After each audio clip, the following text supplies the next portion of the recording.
trade to 76626.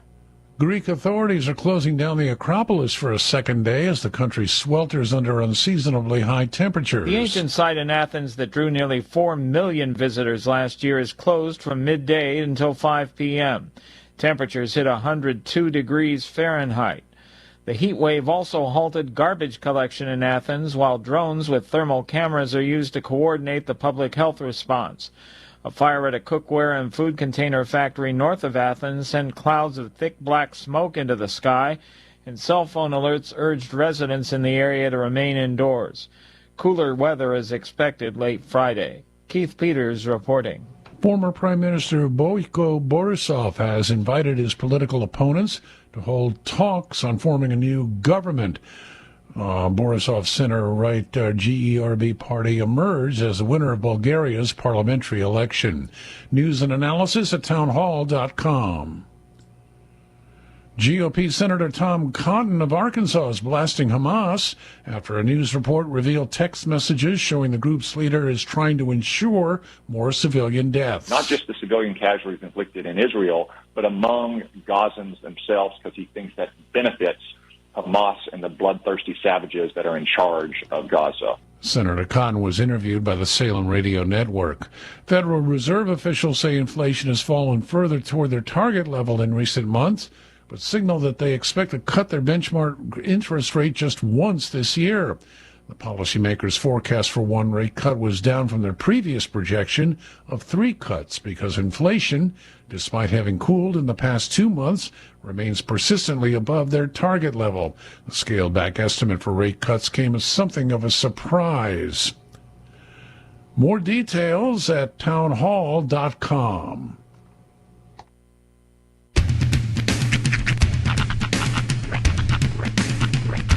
What in the wide, wide world of sports is going on here? I promise you, whatever scum did this, not one man on this force will rest for 1 minute until he's behind bars. Now let's grab a bite to eat. Yeah, come on. I feel the hot wind on my shoulder and the touch of a world that is older. I hit the switch and check the number. I leave it on and then I slumber. I hear the rhythm ringing through it. Flamenco guitar and cumbia music. I hear the talking of the DJ. The travel listen, what does he say? I'm on a Mexican radio. I'm on a Mexican radio. Broadcasting live from high atop the J.P. White Building in downtown Roswell, New Mexico. It's Mornings with Mike Winters on 106.5 Roswell's Talk FM. Is that what I sound like when I talk? Now, here's your host, Mike Winters. And good morning, one and all. Welcome to a morning without Mike Winters on 106.5 Roswell's Talk FM. That's right, I ain't he. That wouldn't be me. Nope. Sean Small's sitting in the captain's chair, and I think I've officially worked Mike's butt groove out of this chair. It's mine now. I'm about to go pee on all the plants. I'm pretty sure that's how I take over slowly but surely. But day number 4 of a morning without Mike Winters. Of course, he's off. I was going to say sowing his oats, but I don't think there's oats to sow anymore. And I think he's just off enjoying his vacation off on the sailing the Royal Caribbean. And saw some pictures yesterday. Mike and Kim, it looks like they were landlubbers for the day, or at least they got to do the touristy thing. And I gotta say, I'll post the pictures up as soon as I can get them pulled off his page. But Mike and Kim had some sloth time yesterday. Okay, I thought you were about to say something else a second there. They got sloppy with it. It looks like, I'm not sure exactly where they're at, what port they're at. Not frothy with it? Not frothy. But, yeah, Mike is, he's holding on to, and it looks like, he's got a sloth wrapped around, Mike has a sloth wrapped around him in this picture. Like, my son hugs me in the morning. Yeah, it's, turn the screen a little bit for you. It's adorable. Look at him. Look at old Mike hugging on a sloth. But, I gotta tell you, Now, I get it. Sloths they have their adorable ways. They can be adorable, sure. Here's the thing about sloths. They're very, very slow. Yes. Until they're not. Have you ever seen a sloth's hand or paw or whatever you want to call it? It looks like freaking Wolverine. The claws are like that long. And have you ever seen a sloth in attack mode? No, I have not. They're very slow until they're moving, until you're going to actually get something. Then they move. Okay. Sloths they're kind of terrifying to me. I feel like they're the predators of the aliens versus predators of the jungle. I didn't know that. Okay, I didn't know. Slow until they don't have to.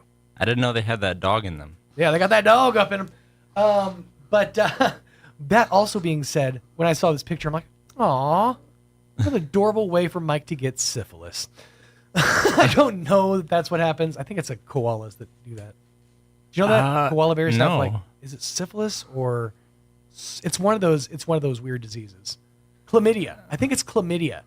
Koalas carry chlamydia. Maybe you know more than me. I had a weird time in college. Point is, the bills got paid. But yeah, I'll post these pictures up for you over on the 106.5 Roswell's Talk FM Facebook page of both Mike and Kim getting some sloth time in on their vacation. See, and that's the thing about cruise ships. You go on, and for the first 3 days, it's exploring the cruise ship. It's finding all the little nooks and crannies, figuring out the best places to eat, hitting up the stage shows, figuring out what shows you want to see. By day 4, you've done it all. Now, is this sloth on the cruise ship? No. Or did they stop somewhere? This is one of their ports of call. That's what I was about to say is after about day 4, you get bored on the ship. So they start stopping in ports of call. They start stopping in like I think he said he was going to go to Puerto Vallarta, Bermuda, maybe. I'm not sure exactly, but a couple of those really, really fancy places. And yeah, so he's obviously one of his ports of call, and they give you the day, right? They give you the day to kind of go off and enjoy the island, see what there is to see. Maybe interact with some of the locals. As they say, you can drink the water, but don't you eat the ice. But Mike actually has a great approach to how this works, because while everybody's off doing their tourist thing, the cruise ship is still docked in port. Okay. So at any point in time, you can just go back on the boat. Everybody's off doing their tourist thing. All the restaurants, it does that, don't worry about it. All the restaurants, all the casinos, all the pools, the water slides, they're abandoned because everybody's off on the island. So you can go back and have yourself a time, basically have the entire cruise ship to yourself. That's how you do it. Yeah. Yeah. I feel like that's the move. That's the maneuver, as they say. Although it's also genius because it makes sure you're on the boat when that boat leaves. Because, like I said, and I've tried my best to hold my tongue until Mike gets back, but I've seen some horror stories coming off of cruise ships. Yeah? And, just horrific things. There was stories of a one woman who missed her the call to get back on the boat during one of their stops. And they don't come back for you. They won't wait for you. If you miss it, basically, yeah, you're now a member of that island. And the woman was kidnapped and sold into trafficking. And the story that I heard was that a retired naval officer said that he was, a few years ago, he was at a brothel when he shouldn't have been. While he was on duty, he was at a brothel. And one of the women at the brothel basically told this story and begged him to, for help. And because he was in the Navy, he didn't want to get, called out, in trouble, whatever. Never said anything about it until after he retired. Wow. Yeah. That's crazy. I mean, there's all these stories. I'm praying they're not listening this morning. I haven't checked the chat, but I'm praying they're not listening this morning. Mike, if you are, we're praying for you. Of course, we want you guys to be safe, but have a great time. They're off enjoying their vacation. I've tried so hard to bite my tongue on it, but man, that's some scary stuff. That went way worse than I actually thought. I'm telling you, there's some weird stuff, and I'll wait until after they get back to start, really breaking down some of the other stuff. But it feels like that should be a policy of cruise ships to not leave anyone behind, actually keep their paid guests in numbered. I agree. It should be in number. It should be. But so Mike off enjoying his vacation. Of course, stay safe out there, Mike and Kim. Get back to us safely. They'll be back inside. He'll be back inside your radio this coming Tuesday morning. So you'll have me all the way through Monday. And we are trucking along. It's another one of them hot ones out there. Matter of fact, today, another record breaker, another heat advisory in effect for the area. So keep that in mind if you're going to be out and about. Make sure you're hydrated, plenty of electrolytes. And if you don't got to be out in it, don't be out in it, doggone it. Because it's yucky. Yeah. Big old suck sandwich. But we'll get into the weather forecast coming up here in just a few minutes. But I don't know if you listened to the station on the way in this morning. Yeah. Hugh Hewitt had he was going off on one of the more listenable bits I've ever heard Hugh talk about. And he was talking about comedian Shane Gillis. Oh yeah. I didn't hear that. He's got a new series on Netflix called Tires. Okay. Well, if you're not familiar with Shane Gillis, he's a up and coming stand up comic. He's done a couple. He was actually slated to be on the cast of SNL, but because he's so controversial, basically he got booted. But they brought him back to host. Yeah, and, recently. That was a hilarious episode, in my opinion, because everybody's got a Trump. Everybody back in the day had an Arnold Schwarzenegger impression. Everybody nowadays has a Trump impression. Yeah. Shane Gillis's Trump impression is the most spot on. I'll see if I can find an example of it for later on in the show, but it is the most spot on Donald Trump impression I've ever heard in my entire life. Really? Oh, it's so good. He said if you want to do a good Donald Trump, all you have to do is say a thing and then repeat the thing that you just said, but as a compliment to yourself. Okay. Like, I have people. Oh, I have the best people. I have to find an example of it. But Shane Gillis's Donald Trump impression is fantastic. This all leads to, I'm really hoping if he keeps talking flowery towards Shane Gillis, we might actually get a Shane Gillis interview on Hugh Hewitt. Yeah. I really keep my fingers crossed on this one. Because Gillis is one of those people, he does not have the ability to censor himself. So if he's ever on Hugh Hewitt's show on our station, yeah, it may be the most replayed clip in the history of 106.5 Roswell's Talk FM by me, because I will be replaying it over and over and over again for everyone to hear. Just make sure that everybody has heard it at least the one time. Oh yeah, he's a superstar. Oh, he's phenomenal. He's so funny. And that new show Tires, I haven't checked it out. I'm dying to, but I saw the trailer of it. Put it this way: don't take your kids if you're going to watch Tires on Netflix. Don't bring your kids into the room because it is very adult. But as Hugh Hewitt was saying this morning, you will be offended if you watch the show, and that means everybody, because they go after everybody, both sides, both all the religions. It's basically, from what I gather, it's basically the real life banter that you hear at like a tire shop, generally speaking. Oh, okay. Because Yeah. it's Netflix, they don't got to censor themselves. Right. Right. God love them. Yeah, I could never get into like or I don't like what stand up culture has like become nowadays with what Dave Chappelle and stuff. The way everything has to have kind of like a message to it. It is kind of a annoying like on that. Yeah, like level. stand up comedy used to be like good back in like the early 2000s. Well, that's all subjective, because I feel like stand up, there is an area of stand up that is still genuinely funny. But it was just stand up, right? Nowadays, like with Dave Chappelle, if you watch his stuff, it's like you're attending a sermon almost. Like he's like he's like talking down and getting so close to his subjects, and they just like they feed off of every word he gives. And that's the modern day culture now. It's because people don't watch things to be entertained anymore. They watch things to be triggered. They're looking for a thing that's going to trigger them, and they know Chappelle's going to give it to them. Yeah. That's why they keep going back to Chappelle. It's like it's the well. It's the Dave Chappelle. They keep going back to it, and eventually the payoff is there. It's just nice to know. But I would agree that stand-up has taken an interesting turn, an interesting bent. I heard something yesterday that equal parts upset me, but also makes a lot of sense. I don't know if you heard about Joe Rogan recently. He was on R.I.P. Joe Rogan. No, Joe Rogan. He was doing his show. Harlan Williams was his guest.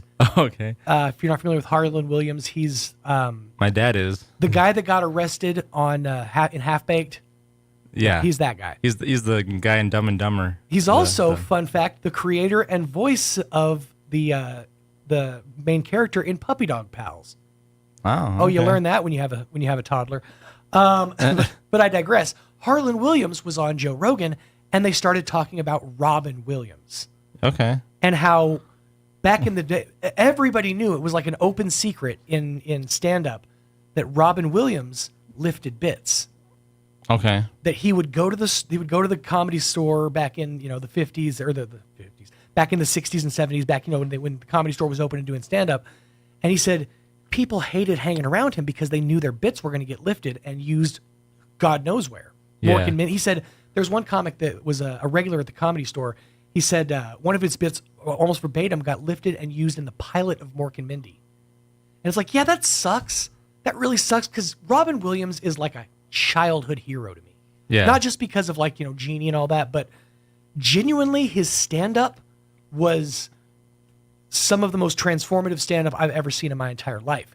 And you almost have to take other people's bits the way he does things so frenetically. Mm-hmm. You're going from here to here to here to here to bounce. Yeah. There's no way a human brain can work that fast and not filter out whose bits are whose. Right. I can't filter out what day it is most of the time. So I mean, and I didn't do nearly the hard drugs that Robin Williams did, but it's sort of depressing, when you hear these things about your legend, and you're like, well, yeah, but it does sort of track. I guess. I've seen so many of stories like this where it's like people have borrowed jokes from other people that it just seems like part of the culture now. Not now. See, now there are a lot more people are a lot more protective of their intellectual property. Back in the day, it was almost a more understood practice. Yeah, because I know Rogan doesn't like it either. Rogan is the whole reason Carlos Mencia got shut down. Yeah. I mean, if you go back to the old days of Opie and Anthony, he basically called out Carlos Mencia as Carlos Menstelia and sit in the back of the comedy cellar and just basically with a notepad writing down bits. It's funny you say lifted because in the comic book community with the drawing, the artists, they call it swiping. Oh yeah. And with Swiping, art, no swiping. But a lot of people just assume that swiping is just illegal or bad or something when it's it's they don't understand references. Yeah, it's not, and how it's it kind of important to the process a little bit. There's a line between something that's illegal and something that's just not right. It ain't right, doggone it. It's immoral, Yeah, until it isn't. Well, fair enough. But I think that stand-up is definitely it's become a new thing. It's become something that's different. There's a lot more crowd work involved. There's a lot more interaction and audience involvement. Mm-hmm. I almost feel like this is like the new age of improv, where those comics, kind of the alt comics, the improv comics, they're kind of having their time in the sun a little bit. Yeah, like that Sebastian Maniscalco, his stuff seems like it's improv a little bit. He just kind of does it on the fly. You should be embarrassed. I love Sebastian Maniscalco. He's one of my favorites. He actually did a Netflix show too, I think 6 months ago or so. Seems like that's the way to go. It's like the alt comics are all getting their Netflix series where they're allowed to be a little risque, so to speak. Yeah. But, what? Chris in here, is he? Are they? I don't think so. Okay, just making sure. We can vamp for a little bit longer. But yeah, no, it's stand up has become an interesting thing. It's become its own living, breathing, form of art. Whereas before it was such a niche thing that people were like, oh yeah, there's the guys making you laugh over in the corner, the jokers, the jesters from back in the day, from back in medieval times. Yeah. And I think now it's sort of morphed and become its own actual form of art that is appreciated. Well, it's also bled a little bit into the podcast culture a little bit. I don't know if it's just Joe Rogan and Andrew Schultz. Oh no, everybody has one. Schultz. You kind of turned it into this manosphere kind of job a little bit. If you're a comedian, you have to have a manosphere podcast or something like that. Well, it's one of my favorite comics, Dan Soder. He left the Bonfire and then started his own podcast just called Soder, which is less funny because it's less people and less production, and they don't have the drops and they don't have access to the serious music library. And it's just kind of meh. But yeah, entertainment has definitely become its own thing. And one thing that I heard that was kind of interesting about that was how nostalgia is not going to be the same thing as it used to be, because everybody has their own pockets now. Everybody's got their YouTube channels, their Twitch channels. They got their series that they watch, and there's not a lot of cross-contamination with, like, we all grew up. What they said was the last ubiquitous series that existed that we all kind of look back to and reference is SpongeBob. And that's the last thing that the people are going to have to, like, universally nerd out and go nostalgic for. Until something else replaces it. But what else could replace it when everything is so... Because I thought that way about, like, The Simpsons and like, sure, stuff like that. And it had its time in the cultural zeitgeist. But what thing is going to come now that we're all so splintered off with how we consume entertainment? It's going to have to be something that's so ubiquitous that it captures everybody's attention. Well, because, like, I thought I grew up with SpongeBob, but I thought it was funny, but today's, like, Gen Zers, they think it's really funny. Well, that's because of the memes. Yeah, the memes, and they've added their own spin to it, their own thing to it.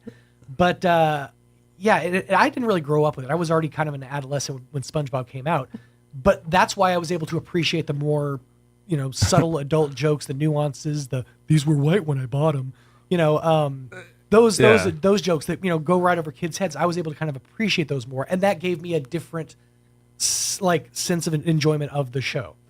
But boy, I'm just rambling here. Kind of are. We're just two nerds just talking about just two nerds nerding out. Honestly, what this is two guys trying to avoid talking about pro wrestling.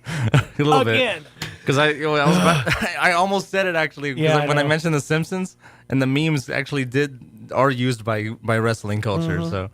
Oh, and by the way, and this is again, I won't get into details, but did you see that John Silver and what's her name? The female wrestler redid the meme?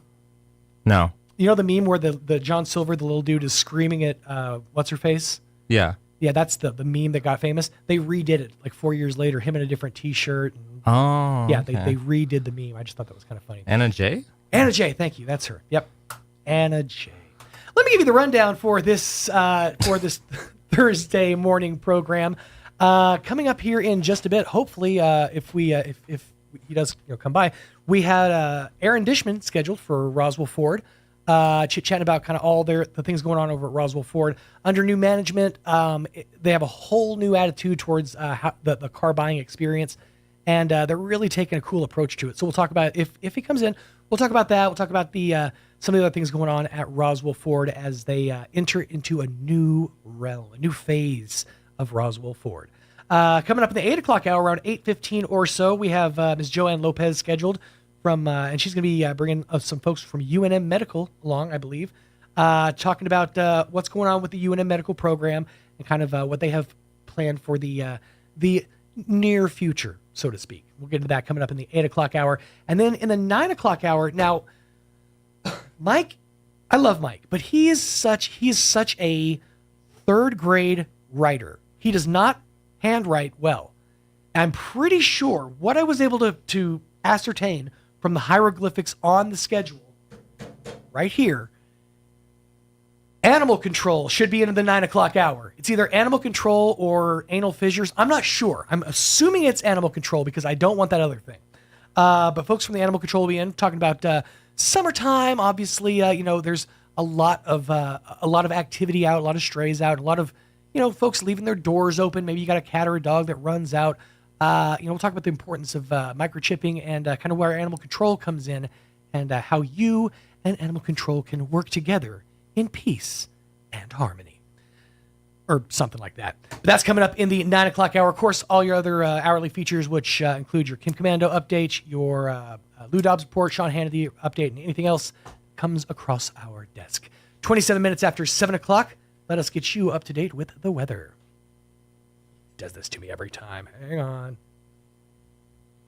I'm meteorologist Steve Hamilton with your Pecos Valley weather. Pretty hot today. We'll be at around 105 for the afternoon high. Lots of sunshine, high pressure overhead. Clear tonight, and we're in the mid-70s. Another sunny and hot day coming up on Friday. It will be a little more windy. Highs in the low 100s. Slim chance of an afternoon thunderstorm.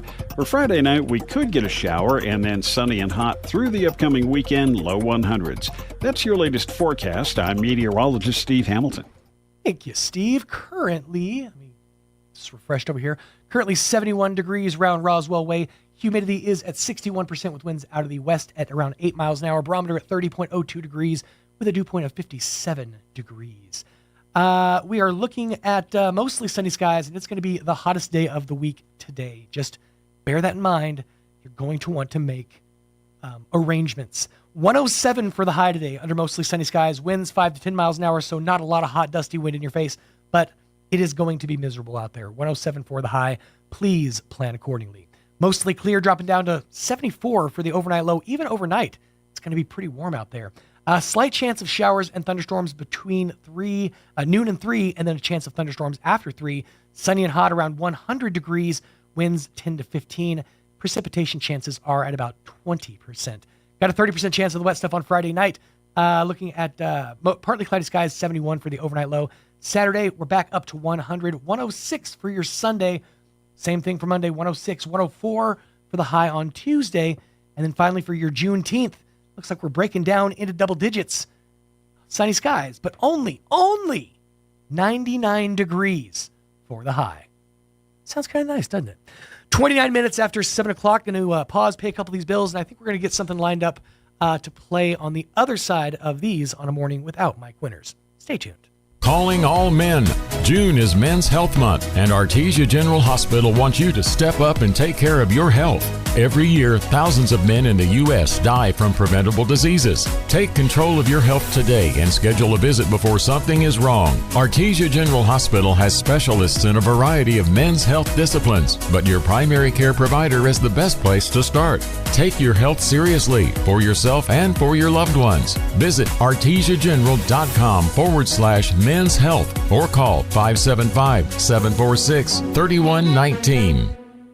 Do you love your car? Yes. Well, Roswell Hyundai wants to help you keep your current car with a lower payment. Introducing Refi with Hyundai. Roswell Hyundai wants to help you refinance your current vehicle with rebates and discounts to lower your payment. If you're ready to upgrade, Roswell Hyundai has a fresh inventory of new and pre-owned vehicles with special financing available regardless of your credit with I-10 accepted. Don't forget, all new Hyundais come with a 5-year bumper-to-bumper warranty and 3 years of free oil changes. So, what makes Roswell Hyundai the #1 used car dealership in southeastern New Mexico? You do. Roswell Hyundai, 1909 West 2nd. Maybe your AC unit needs a little tender loving care. If you don't know where to turn, then you don't know Jack. Fergalicious. In fact, they're downright funky. Fergalicious. Let the boys at Fergie's Plumbing and Heating get your AC unit ice cold, just like some of my lady friends. Don't let any fool make you lose your cool. Fergie's Plumbing and Heating. If you don't know Fergie, then you don't know Jack. 622-2660. Fergalicious. Hi, this is Jim Gill from Roswell Seed Company, here to announce that our geraniums are ready. So now the great debate begins. Are they pink or are they raspberry sorbet? Are they orange or are they Caribbean coral? Well, whatever you call them, they're the prettiest geraniums anywhere. We raise them in our own greenhouse, then send them home with you to brighten up the world. So come get yours now while the selection is best. Don't worry about the silly names. I heard that. Yes, dear. Coming, dear. Right away, dear. Of course, the morning show. Here's a Mornings with Mike Winters fun fact. Linen can absorb up to 20 times its weight in moisture before it feels damp. Now, you don't have to get up in the middle of the night to go to the bathroom anymore. Here's Mike Winters. 31 minutes after 7 o'clock on a morning without Mike Winters. We didn't have our guest show up at the 7 o'clock hour, so we are going to instead replay the interview we had earlier in the week with Janine Best and Joan Bouet from the Chaves County Federated Republican Women, reminding you about the banquet and the meeting coming up this coming Wednesday. It's going to say 1 week from today, but it's not. It's 1 week from this last Wednesday, so this coming Wednesday is the date of the meeting. Anyways, I digress. Here is that interview. Miss Janine Bouet and Janine Janine Best and Joanne Bouet from the Boy, Chaves County Federated Republican Women. Off to a great start. How are we doing this morning, ladies? We are great this morning. We're in a cool down. Yeah, well, you say that. We're in an election cool down, but we are heating up outside. We are. Oh, wow. Isn't that the truth? I'm so thankful that I work in air-conditioned facilities and for the most part, am staying cool, but it has been a brutal summer so It's far. been wicked. It's been wicked. And it's not even summer yet. Not yet. I'm you- waiting for the winds to die down. That's oh, right. my goodness. So while it's heating up outside, obviously things got interesting for a few weeks back there, but the election has passed, the primary has passed, and now we set our sights towards November, and all things turning red. Yes. Yes, absolutely. Absolutely. And we're here to educate. Absolutely. So tell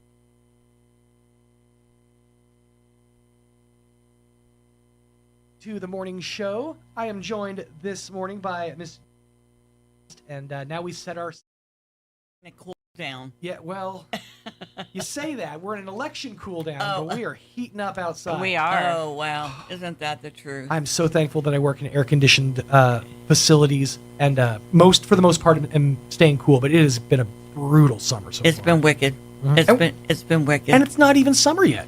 Not yet. I'm waiting for the winds to die down. That's right. my goodness. So while it's heating up outside, obviously things got interesting for a few weeks back there, but the election has passed, the primary has passed, and now we set our sights towards November, and all things turning red. Yes. Yes, absolutely. Absolutely. And we're here to educate. Absolutely. So tell us a little bit about, first and foremost, for those who are new to the program, tell us a little about the Chaves County Federated Republican Women, who you guys are and what you're all about. Okay, I'm Joan Bouet, and I am the president of the Chaves County Federated Republican Women. We are 50 years old.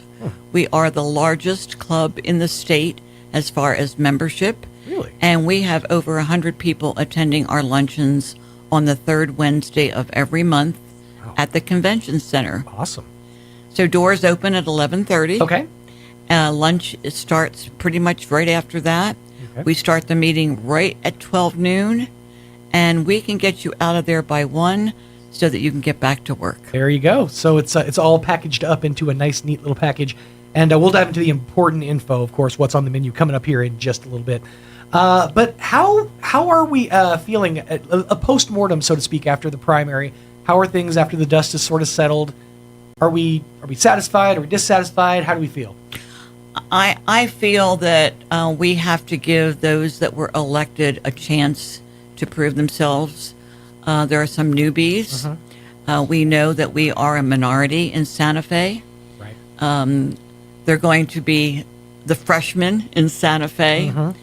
I have to mention that Jared Hembry, who was one of our House representatives, was a newbie this session, and he did incredibly well. Absolutely. He did so well. Credit where it's due. You know, when the noobs come in and prove themselves, it's always a good thing for everybody. And you make a great point there that down here it's easy to see things through red-colored glasses, but that sort of starts to fade into blue as you go up to the North 40. You know, we get kind of forgotten about, which is ironic because we're where the money comes from. I know. Exactly. You think the ears would be facing this way, but they just never are. Yeah. So. Well, it's very interesting. For April and May, we had every contested race the candidates come to speak to us. Because as president, and Janine is our second VP, I think we both realize we don't really know our candidates. Right. As a matter of fact, we hardly even know their names. That is a very true statement. Or pronounce them. Or pronounce them. Poor Jared, I call him hombre. So what we decided to do, it is always our mission to inform and educate the Republican voters here in Chaves County. And we were packed. Both months we were absolutely packed. So this month, which is June, which is next Wednesday, we will have the candidates that ran unopposed. Okay. Because we don't know them either. And we would like to hear from them 3 things. Number 1, why are they running? Number 2, what are their qualifications? And what do they hope to accomplish when they are elected? because in all reality, there are 17 Republican positions on the ballot in November. And in Chaves County, every position is held by a Republican and nobody is opposed. Really? We are solid We're solid. red. That's amazing. So down in this country, you're not going to see signs, and they won't be calling you because they're already there. So they just need to vote for themselves, and they're good. It'll be a little quieter this election season. It will. Well, our in that- our brakes won't be as loaded up. Yes. Although it is always funny because you get the folks from both sides. We'll actually probably get a couple of Biden spots. Oh, yeah, I'm before the sure. election season. I'm I'm sure. always like, you don't really know where you're playing. I mean, go ahead. Well, we'll take your money, but it's Exactly. it's exactly. falling on some pretty deaf ears. And at our luncheons, you get to speak to the candidate. You get to speak to them so you can tell them what you want, how they feel, so forth and so on, and ask them. And that's the good thing about our meetings. You're informed, but yet you can inform them. And Mike says it a lot, but this is something that people misunderstand. We focus so much on the national election, on who's going to be the president. The way your voice gets heard the loudest and the most is by through your local representation and the folks that actually listen to you and take it up to Santa Fe. Absolutely. So Absolutely. that's how you make your voice heard. I did get several phone calls after the election from our members, as if I had this power to make it change, and they were very disappointed in the turnout. If I'm not mistaken, Janine, I believe only 8% of Correct. the registered Republican voters came out to vote. But I would like to make a point. The Chaves County Federated Republican Women sent out 3 reminders in March, in April, and in May. Sure. In our newsletter, we sent out reminders for people to vote. Our candidates sent out brochures. Our candidates walked door to door. Absolutely. Our candidates made phone calls. Our ladies walked door to door. We made phone calls. The Chaves County Republican Party sent out reminders about the election, where to vote, what times to vote, when those election places would be open. I am not sure what else we could do. You can lead a horse to water, but you can't make him drink. It's that's true. Simple as that. I've said it a couple of times, mostly jokingly. If you want people to show up at elections, you just serve free hot dogs. That's the way we get There them. you go. That's the way we get them to remotes. You just bring out hot dogs, maybe some free T-shirts. Maybe we need to do remotes 100 feet away. Exactly, 100 feet. Have a There you go. a stand, a hot dog stand. Yeah. Well, I will mention this: the Republican Party of Chaves County did have a freebie last evening at was this Los Cerritos. Los Cerritos, and it was the food was free and a drink was free, and the room was packed. Oh, I can imagine. Yeah. Absolutely. Free food. It's Los Cerritos. I mean, yeah, just whistling Dixie. Well, we have a great menu. Yes, speaking of food. Janine organizes all of our luncheons. Yeah. So this month, the third Wednesday, which what is the date? June 19th. Yes. Is at 11:30. The doors will open. We have a sandwich croissant buffet. Ooh. Coleslaw, pickles, water, tea, dessert. We've had to include dessert because everybody loves dessert. Yeah, everybody loves dessert. And the luncheon is sponsored by EJ and Toby Ferrat. Excellent. So we have a sponsor every month to help us out a little bit. And Joan makes the meetings zip right through. And we'll have a Father Day's theme on the tables. I always decorate the tables. That's kind of a thing that I do. Nice. Very nice. Very nice. Coleslaw, I've found recently, is a very divisive side dish. Yes. You have a sweet, a sour. There's crunchy. There's division well, yeah. within the coleslaw world Yes. itself of like, do you like it more savory or more sweet? But then there's people that they're like, how dare you? Mike himself, he's like, coleslaw, the only place coleslaw belongs is on a pulled pork sandwich. No. I agree with you. No. I'm from the South and I love me some good coleslaw, but it's a very divisive side Big dish. chunks That's of pineapple in it. interesting. You know, the fellow that used to own Cattleman's Restaurant. Yep. His coleslaw had pineapple in it. It was Yep. one of the only places to get it. Yep. KFC. Well, do they have? Yes. Really? Ooh, I bet that's delicious. Yeah. See, Yeah, you start talking about food. There we go. We're done. We've called the day done. Where the mind goes. We do have quite a few folks showing up, Yes. though, for to speak. They get, about 5 minutes each to speak? They'll probably get more like 4 if they all show up. We have House District 54, Jonathan Taylor. House District 58, Angelita Mejia. And House District 64, Andrea Reeb. House District 66, Jimmy Mason. 5th Judicial District Attorney, Diana Luce. 8th District Judge, Ephraim Cortez. District 8 Public Education, Michael Moore. And District 4 County Commission, Richard Taylor. Wow, that is a packed house. That is a packed house. That's a big card. I think we had 8 at our table, at the head table, last month. We had 8, and we'll probably have 11. But we set our tables up and have our own speaker system so you can hear, other than screaming. One of the biggest concerns that our members have had, because of the way the convention center is set up, that they could not hear. So we had a very generous couple who are our members buy us our own system. And I realize now it really isn't the system, it is the speaker. Sure. Absolutely, yeah. And you know that. Well, we don't get close enough. Yeah, but because Mike doesn't wear headphones, sometimes he'll be over here doing something. And I couldn't hear a word you're saying there, bud.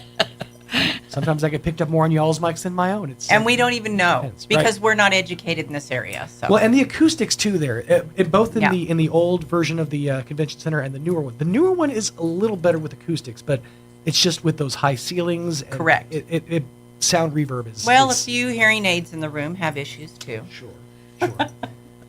We ask you to get there early. If you are if hearing is a problem, sit up front so that you can hear. We do ask our speakers to please speak up, and to please speak into the microphone, because if they don't get their message across, they have really wasted their time. Absolutely.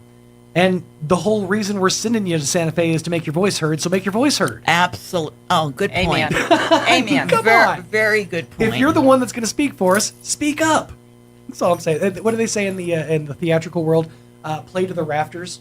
Yeah. Very good. Yeah, and those rafters are high over there. They certainly are. Certainly are. So that's going to be happening next Wednesday, the 19th, at the convention center. It is absolutely free. Yes. And no, open. not free. That's true. That's true. RSVP. $17 a plate for That's right. food, or you can come in and sit and listen for free. Yeah. Well, that's the information is free. The information is free. If you want to feed your mind, that's free. If you want to feed your tummy, though, it's $17 a plate. And let's face it, you don't want to be sitting in a room full of good smelling food and not. Amen. Amen. There you go. So, and it's Peppers that caters it for us. Oh, it's delicious. So there you go. I'm a fan of a good croissant witch myself. So come on over. It's going to be an absolutely great afternoon of information.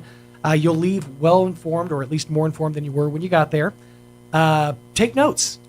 Ask questions. Be listening. Ask questions because these are the issues that are going to be addressed a whole lot more in the coming weeks. And give months. these folks business cards or their phone numbers so you can call them later personally. Absolutely. How useful is that to know that you have the business card or the information of somebody who actually makes decisions, or a Correct. mover and shaker? Correct. That's they have a vote. Absolutely. That's just good to have. And I will mention, I believe most of our elected officials are very, very responsive to their constituents. They take the time to talk to you. They take the time to ask to hear about your concerns. And sometimes they have to get involved in your concern. And they do a wonderful job. And they want to know how you feel. They want to know where you stand, because that's what helps them establish what the need is, what needs need to be fulfilled, and that's key. It's vital. So I encourage you, if you aren't sure about any of the candidates that are running, this is a great chance to come out and get informed. 1 week from today, it'll be happening at the convention center, catered by Peppers. Yes. Starting at, you said 11:30, the doors open. Yes. About 30 minutes to enjoy lunch and then learn. Yes. Yes. That's what it's all about. Yes. So a busy season as we wrap the one election and we head into another one. Y'all ready for it? Yes, I think I'm ready for it. If not, we're getting there, right? We're getting there. Yes. We're getting there. Absolutely. We need to work together, and we really need to let the voter know how important it is that they get out to vote. Your vote counts. See, and that's something that was brought up with this recent primary. Is there was such a wide field of candidates, and it was brought up that a day after all the mudslinging and all the accusations and things, we're still going to have to work together again. Yes. We're still going to have to come together as a party and you have to agree to disagree. Exactly. So it's what do we do the day after election day? That's when we get to work. Correct. So to Correct. speak. But it all starts right here, and it starts next Wednesday. Yes. Absolutely. Well, ladies, thank you so much for your time. Thank you. Thank Absolutely. you, Sean, for having us We today. appreciate having you. And of course, come on out, folks, get informed, because this is one of those, they say it every election cycle, but this is the election that's going to shape the future of our nation. Amen. And it starts at the very bottom local level, and that's where your voice gets heard the most. So Amen. Get out there and do it. Thank you again. Thank you so much. Have a good day. Absolutely. We'll see you guys next time. Thank you. Thanks again.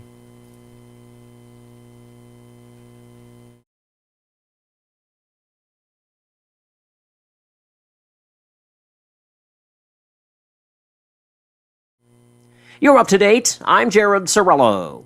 When you get stumped as a parent, go ahead and ask AI for a virtual hand. Yep, you heard me right. It can help. I'm Kim Commando for Keeper Security, the password manager accessible from any device. Get it for just $1.46 a month at keepersecurity.com/Kim. AI chatbots like ChatGPT, Copilot, or Gemini can be a great helper. Just ask them, or in AI speak, prompt them. You might say, I have a 9 and 7-year-old who always fight over toys. What can I do to help them get along? AI will provide helpful suggestions like creating a toy sharing schedule. Or ask AI, are there recipes where the vegetables are less obvious? AI might come back with a veggie pack smoothie or cauliflower crust pizza with step-by-step recipes. Maybe your little girl's obsessed with her skin. AI will give you a list of suggestions, from talking to her about overusing products to highlighting her other achievements like art or dance.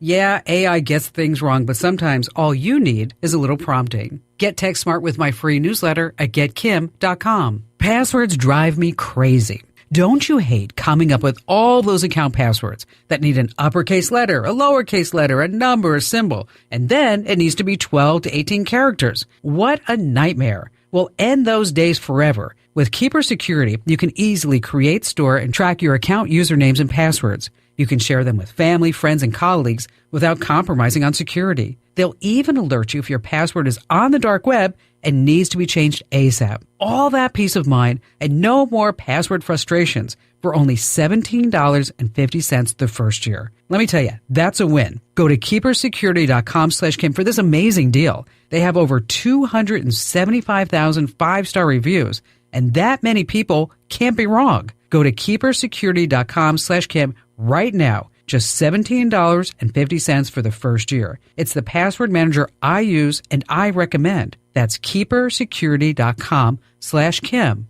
Here's a Mornings with Mike Winters fun fact. 1 in 3 snake bite victims is drunk. 1 in 5 is tattooed. Hold my beer and check this out. Here's Mike Winters. And good morning. 10 minutes away from 8 o'clock on a Monday, or excuse me, wow, I'm going back in time. A Thursday morning without Mike Winters. I was just looking up something that's happening next Monday. My apologies. Hey, in case you missed any portion of the program today, you can always go back and check it out in its entirety over at ksvptv.com. Just click on the Mornings with Mike Winters tab. There you'll be treated to the show in its entirety. Of course, after the program, young Roy will get the interviews pieced up. Coming up in the next hour, we're going to be chit-chatting, I believe, with Ms. Joanne Lopez and representatives from UNM Medical as well. So we'll get the scoop on what's been happening with them and how things are looking as we head into the hot months of 2024. 9 minutes away from 8 o'clock. Let us get you up to date with the weather. I'm meteorologist Steve Hamilton with your Pecos Valley weather. Pretty hot today. We'll be at around 105 for the afternoon high. Lots of sunshine, high pressure overhead. Clear tonight, and we're in the mid-70s. Another sunny and hot day coming up on Friday. It will be a little more windy. Highs in the low 100s. Slim chance of an afternoon thunderstorm. For Friday night, we could get a shower, and then sunny and hot through the upcoming weekend, low 100s. That's your latest forecast. I'm meteorologist Steve Hamilton. Thank you, Steve. Currently 71 degrees round Roswell Way. Humidity at about 61% right now with wind speeds at about 8 miles an hour. Barometer at 30.02 inches with a dew point of 57 degrees. Looking for another scorcher. 107 for the high today. Obviously, we are under a severe heat advisory, so stay out of the direct sunlight, because, as I'm sure you know, the sun is a deadly laser. Winds out of the southeast, 5 to 10 miles an hour. For tonight, mostly clear, 74 degrees for the overnight low, 10 to 15 miles an hour winds out of the south. For your Friday, a slight chance of showers between noon and 3, and a chance of thunderstorms after 3. Sunny and hot, high of around 100 degrees, winds out of the south, 10 to 15 miles an hour. Chance of rain there is at 20%. 30% chance of the wet stuff on Friday night with showers, thunderstorms before midnight. Partly cloudy, getting down to 71 for the overnight low. Winds southeast 5 to 15 miles an hour.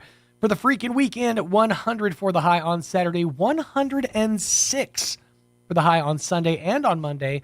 Back down to 104 on Tuesday. Then for you, Juneteenth, next Wednesday, 99 for the high. Like how we're dropping back down to double digits just in time to maybe celebrate with a street parade. 7 minutes away from 8 o'clock on your Thursday morning. I'm going to take a quick pause and get you up to date with your Wall Street Business Report.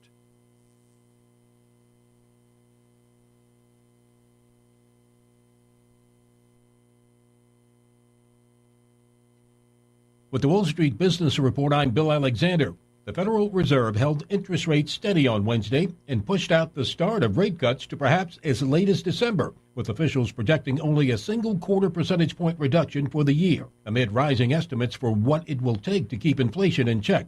U.S. consumer prices were unexpectedly unchanged in May as cheaper gasoline and other goods offset higher costs for rental housing, but inflation likely remains too high for the Federal Reserve to start cutting interest rates before September. FedEx is planning to cut between 1,700 and 2,000 back office jobs in Europe as the parcel delivery giant combats a slump in freight demand. Coach USA, the operator of Megabus and other commuter bus lines in the United States and Canada, filed for bankruptcy protection in Delaware, seeking to sell its assets and shed debt incurred in an ill-timed 2019 private equity buyout. For the Wall Street Business Report, I'm Bill Alexander in Washington. The beginning of Luke 15 reads like this. Now the tax collectors and sinners were all gathered around to hear Jesus. But the Pharisees and teachers of the law muttered, "This man welcomes sinners and eats with them." Then Jesus told them this parable. Suppose one of you has 100 sheep and loses one of them. Does he leave the 99 in the open country and go after the lost sheep until he finds it? That story seems ridiculous when you read it first. If the 99 are safe, why leave them and go traipsing after one? We should protect the majority. Keep them all safe. What's one loss to save the 99? What's amazing is that God's logic is very different than humans. Jesus leaving the 99 to find the one seems illogical, irrational, and senseless, until that one is you. The story ends with this statement from Jesus. I tell you that in the same way there will be more rejoicing in heaven over one sinner who repents than over the 99 righteous who did not need to. Are you the one that's wandered away? Come home, my friend. Jesus is searching for you. Join us at the Country Club Road Church of Christ for worship at 10 a.m. on Sunday, located on the corner of Country Club and Washington in Roswell. Oh! Shooters, mark your calendars for the H.F. Sinclair 3rd Annual Freedom Clay Shoot, July 12th and 13th at the Eddy County Shooting Range, benefiting the Artesia FFA. Main event is Saturday. Registration at 7 a.m. 1 in 4 participants win prizes, gun boards, raffles, and lunch included. There's an option Friday night light shoot with $40 individual rounds. Details and registration info at artesiachamber.com. Deadline is July 1st. The 3rd Annual H.F. Sinclair Freedom Clay Shoot, July 12th and 13th at the Eddy County Shooting Range. Hi, this is Melanie from Glenn's Furniture, and I want to tell you about our store-wide sale happening now. All items in every department are on sale. Upgrade your living space with power reclining sofas and love seats or beautiful sectionals with charging ports. Create ambience with amazing table and floor lamps. Get that long-awaited restful night's sleep with the new Serta mattress. Every department is on sale from our existing prices, so come down to Glenn's Furniture on the corner of Union and Alameda, where delivery is free since 1953. Here's a Mornings with Mike Winters fun fact. The first toilet being flushed in a motion picture was in the movie Psycho. Mike thought it was Gone with the Wind. Here's Mike Winters. And good morning. It is 3 minutes away from 8 o'clock on a Thursday morning. Sean Smalls inside your radios, hanging out with you, filling in for Mixmaster Mike Winters. He will be back inside your radios this coming Tuesday morning. Right now, off having himself some one-on-one sloth time. I'm not sure if they're going to let you bring the sloth home, but if they do, we have the extra room here at the station. I mean, that we can set it up for sloth time. Hey, real quick, wanted to put on your schedule and let you know that the folks over at the Gonzales Hope Center are putting together blessing bags. These blessing bags for folks who are in need. Obviously, as we get to the very hot months ahead, they're going to need to cool down. So we're trying to put some stuff together so that they can stay as cool as possible. So if you can donate any of these items to the Gonzales Hope Center, it would be much appreciated. Things like bottles of water, as in like immediate consumption packs of water. Those are great.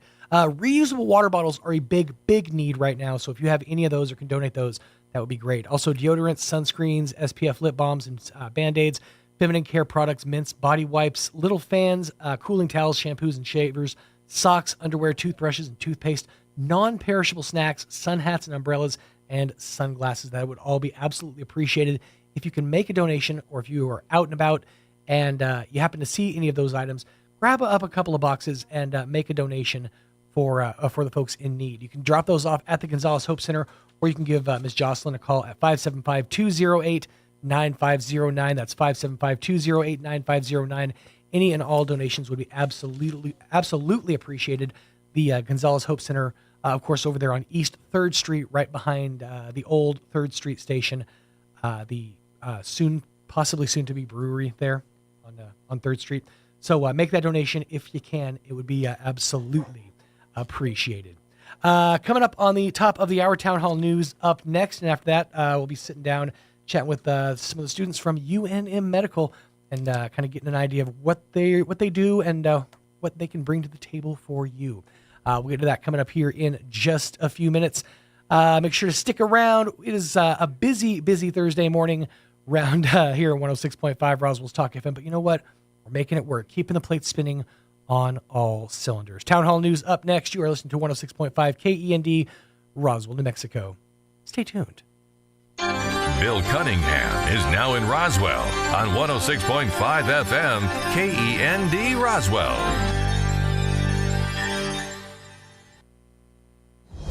Breaking news this hour from townhall.com. I'm Jeremy House.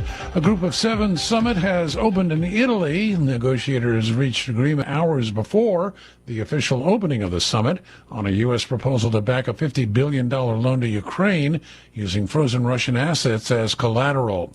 The House votes to hold Attorney General Merrick Garland in contempt of Congress for withholding audio of an interview with President Biden.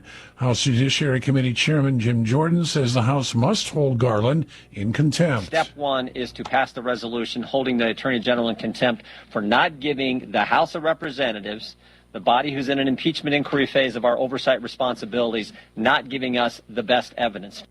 The final vote was 216 to 207.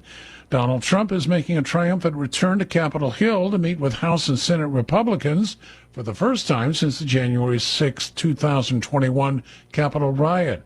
House Speaker Mike Johnson says Mr. Trump's backers are excited about him. There's a real energy in the base right now and a real energy among the American people. They know that change is coming. It can't get here soon enough. November cannot get here soon enough. But we're anxious to talk about that and I guess bounce around ideas with the president. Mr. Trump is expected to visit House and then Senate campaign headquarters near the Capitol to discuss party priorities. A tropical disturbance has brought a rare flash flood emergency to much of southern Florida. Floridians prepared to weather more heavy rainfall today and tomorrow. Wholesale price increases fell in May. The producer price index declined 0.2% from April to May after increasing 0.5% the month before. On Wall Street, the Dow is off 235 points. More details at townhall.com. Here's Important message from the Diabetes Solution Center. Do you like pricking your fingers to test your blood sugar levels? No one does, but it's important to maintain your health. And now, by wearing a small remote device called a continuous glucose monitor, or CGM, you don't need to prick your fingers anymore. It's easy to use and helps you make more accurate diabetes treatment decisions. If you are testing your blood sugar 3 or more times daily, injecting insulin, or using an insulin pump, call the Diabetes Solution Center right now. And if you have Medicare or most major insurance coverage, you may be able to get a new CGM at little to no out-of-pocket cost. Shipping is free and will bill your insurance company for you. If you are your blood sugar 3 or more times daily, injecting insulin, or using an insulin pump, call the Diabetes Solution Center right now to learn how to end the painful finger sticks and get your own continuous glucose monitor, or CGM, at little to no out-of-pocket cost.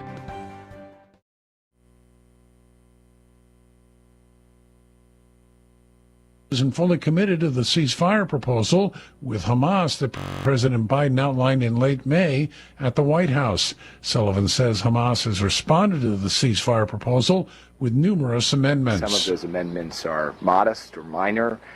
They're not unanticipated. We can work through them. Others are not consistent with what President Biden laid out or what the UN Security Council embraced.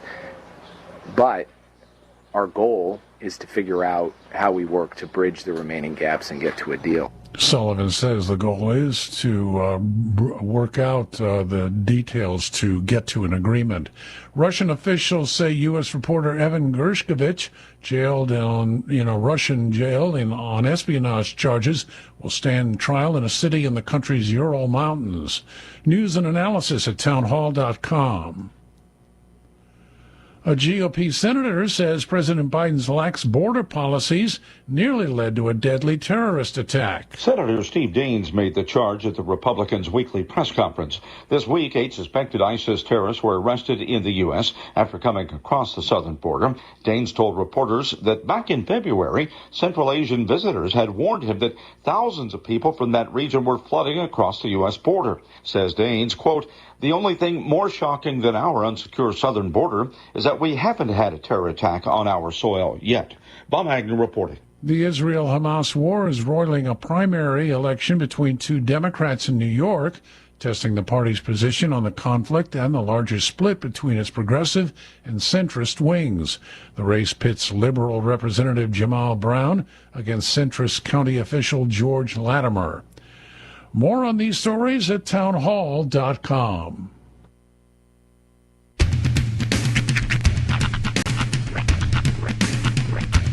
What in the wide, wide world of sports is going on here? I promise you, whatever scum did this, not one man on this force will rest for 1 minute until he's behind bars. Now let's grab a bite to eat. Yeah, come on. I feel the hot wind on my shoulder and the touch of a world that is older. I hit the switch and check the number. I leave it on and then I slumber. I hear the rhythm ringing through it. Flamenco guitar and cumbia music. I hear the talking of the DJ. The devil listen, what does he say? I'm on a Mexican radio. I'm on a Mexican radio. Broadcasting live from high atop the J.P. White Building in downtown Roswell, New Mexico. It's Mornings with Mike Winters on 106.5 Roswell's Talk FM. Is that what I sound like when I talk? Now, here's your host, Mike Winters.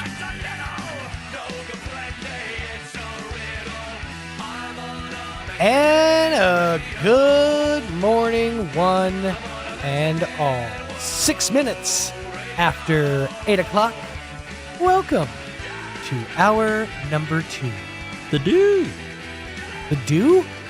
The Deuce. There it is. Like I didn't hear you didn't hit this hard enough. On a morning without Mike Winters on 106.5 Roswell's Talk FM.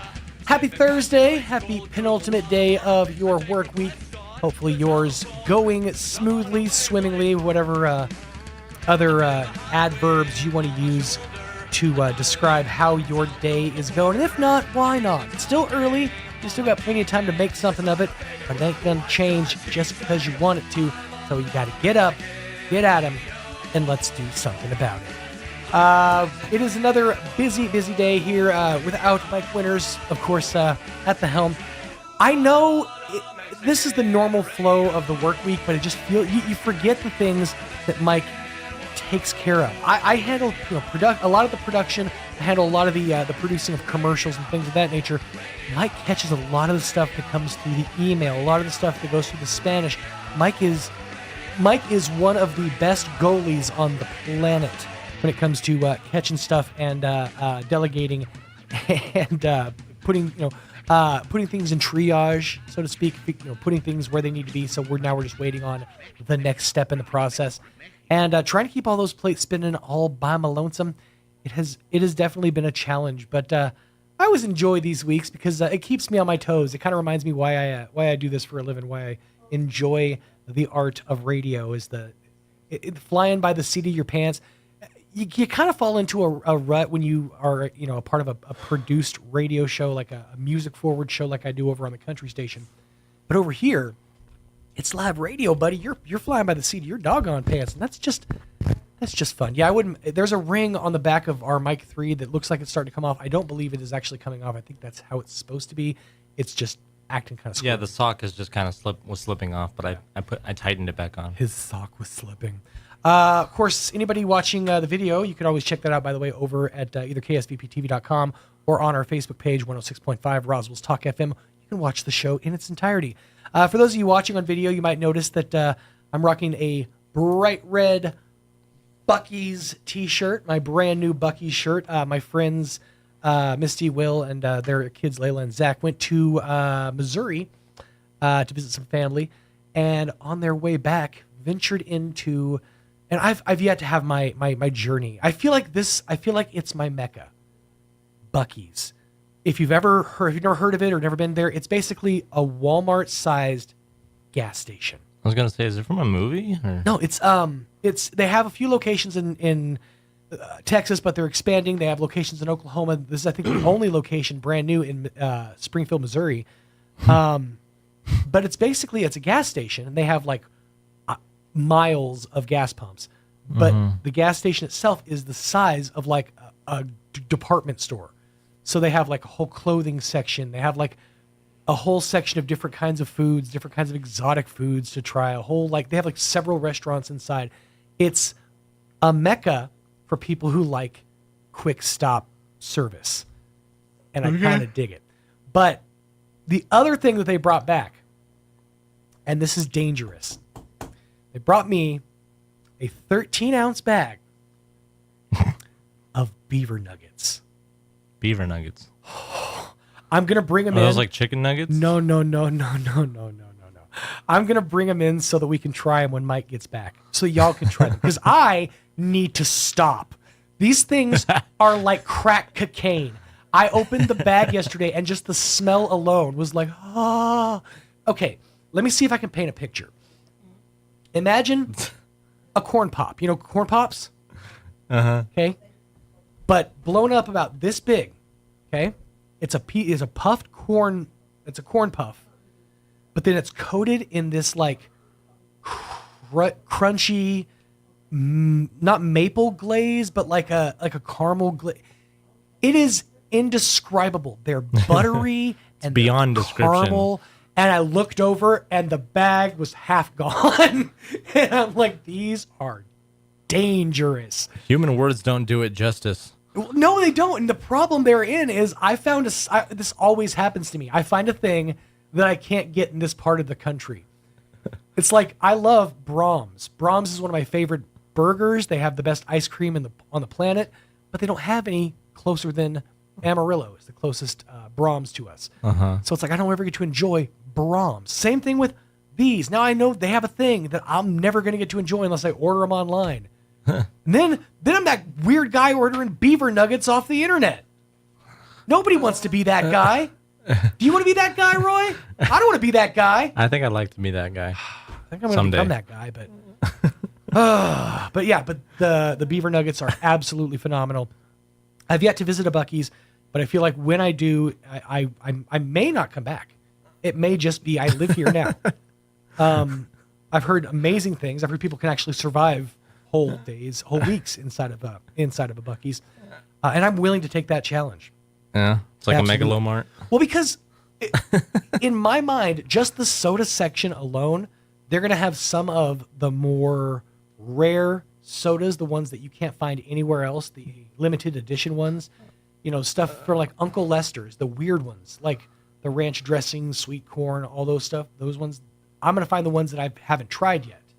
So these are the kinds of things that appeal to my sensibilities. I know some people want to go to Italy. They want to look at the art. They want to look at the architecture and how the columns are still standing to this day, and how the Leaning Tower of Pisa leans at just the angle that it does, but yet it never leans anymore because it's sturdy, it's steadfast. So I want to go to a Buc-ee's. That's my American dream. So instead of finding the most foreign exotic cuisine you can think of, you wanna eat at the at the cornerstones of the America's most the quintessential novelty slop. Exactly. The quintessential American diet exists at a Buc-ee's, and I am gonna find it. I'm gonna find my Mecca, doggone it. I do have other bucket list items. I want to go to New York because I've always loved to explore the birthplace of modern American radio. There's other places I'd like to check out, but it's never been for like the architecture. I mean, I want to go to Scotland because it looks beautiful, and I'd love to try some of the more interesting cuisine in Scotland. But I'm not going for like the 13th century pubs that'll still stand until today. I'm not sure why I give them that. Well, if I'm going to Greece, I'm probably never leaving. Yeah, because I'm gonna be eating gyros forever. Yeah, you're not wrong. You won't leave because you won't be able to fit out of the border gates. You have to grease your sides with tzatziki sauce. Tzatziki. I was about to say that. There you go. Let me give you the rundown for this hour of the program. We have patiently waiting some students from UNM Medical, Natalia, Devin, and On. They're going to be joining us coming up here in just a few minutes, talking about their specialties, what they can do for you, and how they can help you be the best you that you are in 2024 and beyond, and also kind of their thoughts and approaches for the future, where they see their careers going, and all that fun, happy hullabaloo. 15 minutes after 8 o'clock. Let us get you up to date, if it'll let me, with the weather. I'm meteorologist Steve Hamilton with your Pecos Valley weather. Pretty hot today. We'll be at around 105 for the afternoon high. Lots of sunshine, high pressure overhead. Clear tonight, and we're in the mid-70s. Another sunny and hot day coming up on Friday. It will be a little more windy. Highs in the low 100s. Slim chance of an afternoon thunderstorm. For Friday night, we could get a shower, and then sunny and hot through the upcoming weekend, low 100s. That's your latest forecast. I'm meteorologist Steve Hamilton. Thank you, Steve. Oh, by the way, I don't think I actually said it. Thank you, Misty and Will, for the Buc-ee's shirt and for the bag of awesome that you guys brought me. I need to say a formal thank you, so thanks, guys.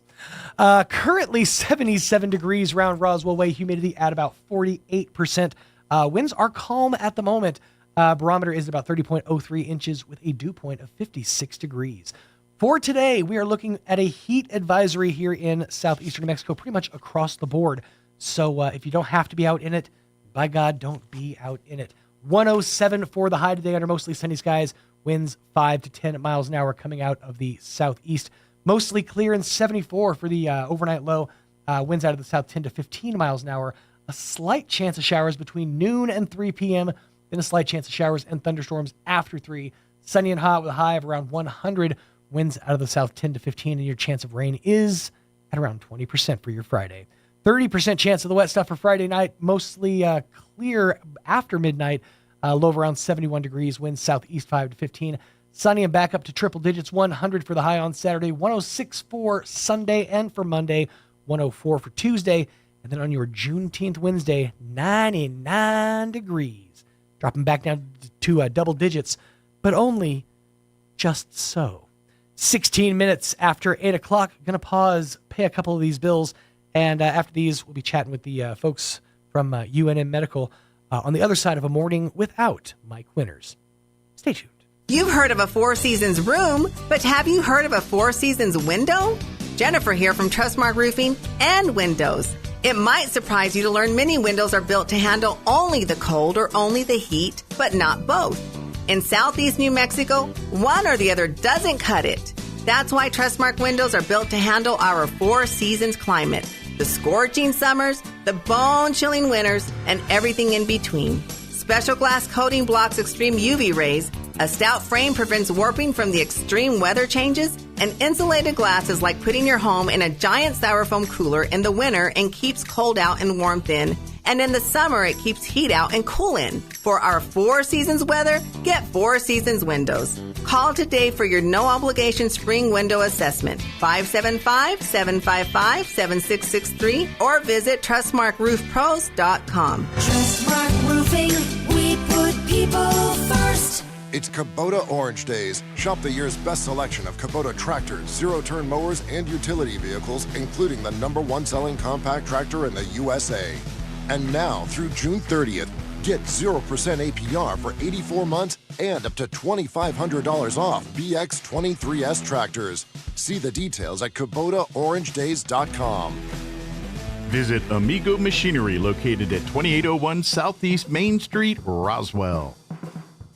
Hey CVE members, have you scheduled your no-cost home energy audit? If not, it's time to sign up. Call 575-746-3571 to get your name on the list for a free home energy audit. Weather stripping, new door sweeps, minor repairs, and much more. Start saving money and keep that purchased air in your home. Central Valley Electric Cooperative is happy to partner with Green Metal Energy for this valuable audit. Again, 575-746-3571. Here's a Mornings with Mike Winters fun fact. Elephants use these skin folds on their bodies to crush mosquitoes. Mike Winters uses his to hide M&Ms. Here's Mike Winters. And good morning, 19 minutes after 8 o'clock. We have a full house today. Joining us in studio from UNM Medical, we have On. Good morning to you, On. Good morning. There we go. Just trying to do some on-the-fly mic checking here. We have Natalia. How are you doing this morning? Good. How are you? Doing great, doing great. And we have Devin. Good morning, Roswell. Good morning to you, Devin. How are you guys doing this morning, collectively?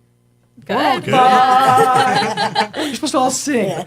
But so we did a little chatting off the air, and from what I understand, you guys are still undergrads in the program with UNM Medical, and you're here in Roswell, kind of doing some real world work, kind of getting the feel for what it's like outside of the books and outside of the tests and outside of the classroom is basically what you're doing here this week, correct? Yeah, so what we're doing out here is kind of getting an engagement with the communities that we set out to help. Okay. Our program is designed to try to help the rural need for physicians since we are in such a great deficit here in our state. And our program really is just trying to get more physicians to stay and help with the state's current health. It's keeping people who are in the medical field interested in working here in New Mexico. Yeah, absolutely. And this summer, the goal was to allow us to shadow so that we can get some sort of experience seeing what rural doctors do. And I know On and Devin have a bit of a different experience than I do. They're shadowing in the ER, and I'm shadowing a surgeon. So I'm with Dr. Ali this month. Okay. And so far, it's been really incredible. I've gotten to see a lot and learn a lot. The entire depth and breadth of my experience in shadowing in the ER or shadowing in the surgical department comes from the medical epic Scrubs. So that's where I draw all of my knowledge whatsoever for what it's like. Because all I have in my head is you're shadowing some really cocky dude who's like walking in the room going, I get to cut you open. I get to cut you open. I get to cut you open. So, but obviously it's not like that in the real world. We're real doctors, we're real surgeons, and we're dealing with life and death. And this is real. This is real. It doesn't. It jumps off the pages of the school book, and it becomes a real situation. So I guess let's talk one by one. Starting with Devin, you're shadowing in the ER, actually in the emergency room. Are you shadowing paramedics, or are you doing more of the back backside work? So I'm shadowing a physician here named Dr. Wolf. Okay. And he is a incredible physician. He's really talented, and I've seen his work now, and his expertise that he has just in able to treat people is really astonishing to me. Like, this person who has gone through the same training as me or will, I can be like him. And that's a huge thing to see and notice, and how his impact on the community and the way he interacts with people is he gets to bond with them.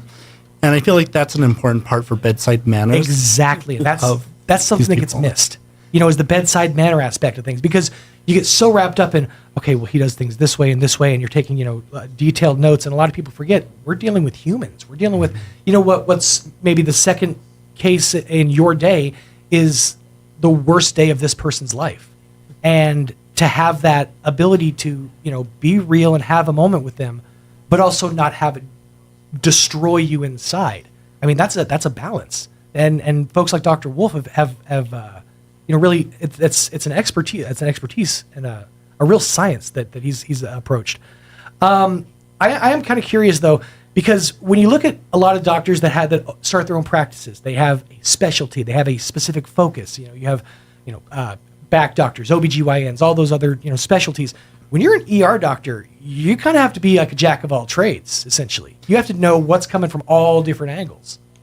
Yeah, so he really has to understand exactly what he's doing in each case. Like, you can have somebody going into cardiac arrest one moment, and the next time you're seeing somebody that is asking for a renewal of a prescription that they need. And so that diversity that they need to have is really crucial for, I think, the care of all patients. And I think On also has seen some of this, too, since he is also in the ER. Yeah, now, On, as far as your shadowing goes, who have you been following around, or has it been several people? How's your experience been? Oh, yeah, totally. So I've been mostly following Dr. Wolf. Also, Okay. I've been working with a few nurse practitioners under the department at Eastern. And yeah, I think being in the ER is also very difficult. Like, you have to manage so many things. You have to hold so many plates and have all your plates full at the same time. Like like Devin was talking about, oftentimes you even have to go up into the ICU because, for example, Dr. Wolf, he's one of the few doctors who can place an endotracheal tube in very fast and very efficiently. We had one already admitted patient, and he just came in, and 5 minutes after that, he was done. And yeah, it's just amazing to see him work very quickly and very efficiently like that. I see, and again, television, but they're like, you'll be sitting in a restaurant, some doctor will be like, give me a clean knife and a pen, and they're going to perform a tracheotomy. It's like, I know it's not like that in the real world, but that it has to be that level of expertise that this is just a procedure that you do every single day. It's a lot when you first do it, but doing it every single day, it sort of becomes just the standard thing I have to do. I have to place a trach tube. I have to do this. I have to, do things this certain way. I have to make this kind of incision here. And that, to me, is revolting. But for others, it's just, modus operandi, so to speak. Now, the other thing, and I'm kind of curious to get all of your opinions on this. All of you chose to get into the medical field off the heels of COVID-19. That's an intense decision to make. You're like, hey, worldwide pandemic, I think I'm coming after you next.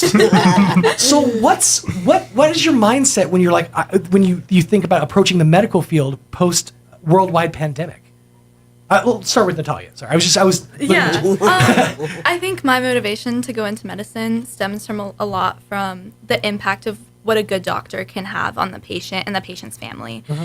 And growing up, we kind of, within my family, we had more of we spent a lot of time in the hospital because of something that was going on with my little brother. But as a result of that, I've seen the true impact that a physician can have on a family, and I wanted to be that for other people. I wanted to be someone that people can look up to and trust, because I know a result of the COVID-19 pandemic was a lot of people lost trust in medicine, the medical system, and science. And I wanted to be the person that, because of my compassion and my knowledge and my bedside manner and the way I interact with people, that I can help bring hope to patients and help build that trust back. Mm-hmm. And I wanted to stay in New Mexico because I think we have such a physician shortage here. Oh, absolutely. And it's really difficult for people to go in and see a doctor and get the care that they need and deserve. So those are my motivations for still continuing to go forward with my dream of being a doctor. And that's something interesting you touched on, is the fact that you spent a lot of time in the hospital, and so you probably developed a different attachment to the hospital environment that other people don't necessarily have. Like personally speaking, I have a hard time. We have some of the best breakfast burritos in Roswell at the cafeteria at the Loveless Hospital. I don't like going in there though because it's a hospital. I have to walk into, and I don't like going into a hospital. But for you, it was a different experience entirely, and that's kind of a neat perspective. What about you, An? What was going through your mind when everybody else was rocking masks and running away from the sickness, and you were moving towards it?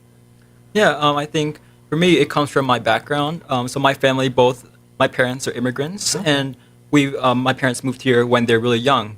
Like when they got here, they're around like 20, and they still like developed their whole life in Vietnam already, and they had a lot of hardships there, but they just transitioned their whole life to make a better life here in America. And from there, my parents went on to do amazing things. And my mom, especially, I think, she works in the community. And in the community, like doing community work, doing community organizing, it takes a lot of work to even make a small change. Like social change takes time, and it's really difficult. And we saw this, I'm sure all of you know about Martin Luther King and all these famous civil rights activists, and how it takes decades to even achieve very small things. And obviously in law we have these changes, but in society it takes longer for people to accept these changes. If you've ever been on Twitter, you understand it's next to impossible to change one mind.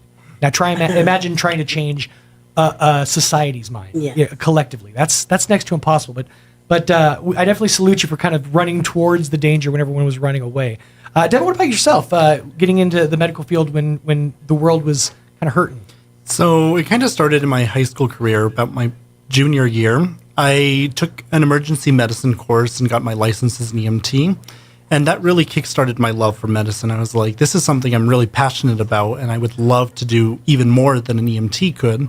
And so I thought about being a paramedic, but I was like, I know I can have a bigger impact on society as a whole. Sure. And so I thought about the impact I could have as a physician here in the state, especially one that needs more physicians. And I was like, that's the field of medicine I want. I want to be that person that people can rely on and trust in their time of need. And it sounds like all of you guys have a passion for staying here in New Mexico, and that's paramount for students. I mean, I know that it's tempting because you look at by almost every metric, New Mexico is at the bottom of the list, from infant mortality to drunk driving rates to I mean all across the board, education, all of it. We're near the bottom, so it's tempting to get what you can here and then go, but to have a heart for the people that are hurting here, that's absolutely admirable.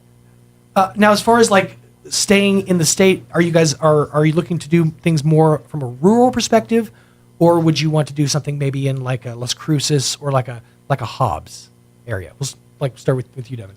So actually, our program has a good infographic on this. Okay. And right now, there's almost 400 students throughout. 81 students have completed the program and have become practicing physicians, with I think 52 of them staying within the state and practicing not only in their hometowns such as Albuquerque or Las Cruces, but back in their hometowns like Hobbs, Silver City, or Taos. And so there's 81 practicing physicians and another 320 on their way to become physicians at varying stages. Wow. That's awesome. And this is all within the last, I think it's been around since 2006, so it's been about 18 years. Wow, in that short amount of time to have expanded that greatly. That's amazing. And the other thing to remember is, when you set up in a Hobbs, you also have your JALs, your Unisys, places around that area. If you set up here in Roswell, you have your Lake Arthurs, your Hagermans, your places that still have the need but are so rural that you're still fulfilling that need. So that's awesome. What about you? Are you looking for any specific area of the state to practice? As of right now, no. I think a lot of it has to do with I'm still trying to figure out what type of doctor I want to be. I'm interested in like OB, and I'm also interested in surgery. And I think as I find that out and as I continue my training, I will kind of be drawn to a certain place. But as of right now, I'm thinking more Albuquerque area because that's where I grew up. Sure. But I do have a lot of family here in Roswell, so I have grown to love Roswell as well.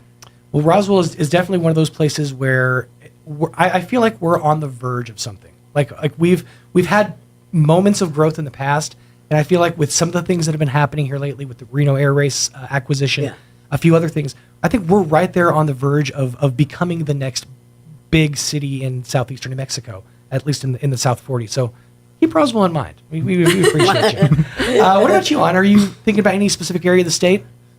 I think for me, I don't really have a strong preference yet. I've lived my whole life in Albuquerque, and Albuquerque is probably somewhere I could practice. But also, I'm looking to other areas as well. I'm fine with doing in rural areas such as like Las Cruces is good, Silver City or Roswell all sound really good to me. I think for me, I still want to figure it out because right now I'm leaning towards cardiology. And definitely, that's a field I want to be in, and I think that there's a need across the state. So anywhere that I can make a huge difference. Like, I'd really like to focus on that because that's the work that my mom has done in making a huge social difference. And I think anywhere I can make a difference, I'm willing to practice. I'm willing to serve there. And I think that it's interesting that in your answers, you've also kind of given kind of where your mind is pulling you as far as your specific practice, whether it be OB or what you'd mentioned, or specifically with cardiology. I think you'd mentioned general practice. This is, and there's so many different fields to focus on and to study on. So it's interesting to kind of as you watch or grow as a doctor, you're like, okay, well this is where I'm best served. My mind works the best in these categories. I'm best with my hands. I can knock out a game of Operation in 27 seconds, things like that. I can. What is that term? I can't remember. Champion an orange, where they have to take all the pith off. I've seen surgeons do that thing. I've seen the thing where they take the eggshell off the egg. That was a big TikTok thing for a minute. So how long are you guys in Roswell for? So we've been here we'll be here for the whole month of June. So we got here like June 1st or 2nd, and we'll stay here till the end of June. Gotcha. Are there plans to travel elsewhere after that? Like, are you guys on like a tour? No, unfortunately not. We're just so we're part of a group of 28 students. Okay. Those are the size of our cohort, and we've been split up. So we have students in Taos, we have some students in Gallup. Okay. And we're each going to be in our respective cities for that month, and throughout that month is when we take advantage of like all the opportunities that are in that city, whether that be like shadowing and the doctors that we have access to and asking them questions and learning from them. But we also are working as just volunteers in the community and seeing how else we can help. Cool. So it's taking all the students and giving them a different perspective from a different part of the state, from a different socioeconomic background to kind of get a good feeling of the state as a whole. And then when we all come together, it's kind of comparing notes. It's a really interesting concept. I like that. So you mentioned working in the community and doing some things here in our area. What kinds of things have you guys been doing with the community? Yeah, so we've been doing a lot of help at STEM camps, and also that was NIMI. And yes, we're helping students, I believe from 4 to 14, I think, at the STEM camp there. And it's just really cool. We've been doing like different like chemistry activities. On the first day we were there, we did like acid and base tests with little kids, and then we tried to do this cup lifting activity where 3 kids would hold a rubber band, and there would be a rubber band tied to string, and try to lift the cups and kind of build cups using the rubber band indirectly. That's such a cool thing. Wow. My son just completed Camp Invention. He's going into kindergarten this year. It's the first year he was eligible. And the first day he came home from Camp Invention, and I knew because he's got kind of a sciencey brain. He was always thinking about what if, or what could happen if this was a thing. So I asked him. He gets in the car, and we're getting him buckled in and all that. And I asked him, so what'd you learn about today? And he goes, bioluminescence. Huh? I'm almost 40 years old and I barely know what that is. What? Come on. So it's awesome to see that these young minds expand and find their areas of interest, and how that can expand into a potential career later in life. That's such a neat thing. So you guys are specifically working at the STEM camps at the Institute? Yes. Excellent. So you'll be doing that for the rest of the month. Actually, I think we do 3 activities this month. So our first one last week is we worked at a Bible school, like the vacation Bible schools that you send your kid to at a church. Sure. And that was a lot of fun, and you got to engage with the kids and really sense for the community here, because there is a huge community here. It feels very connected. And this week is all about science, technology, engineering at NIMI. And next week we start something Joy different Center. at the Joy Center here in Roswell. Very cool. Very cool. So maybe a little bingo calling.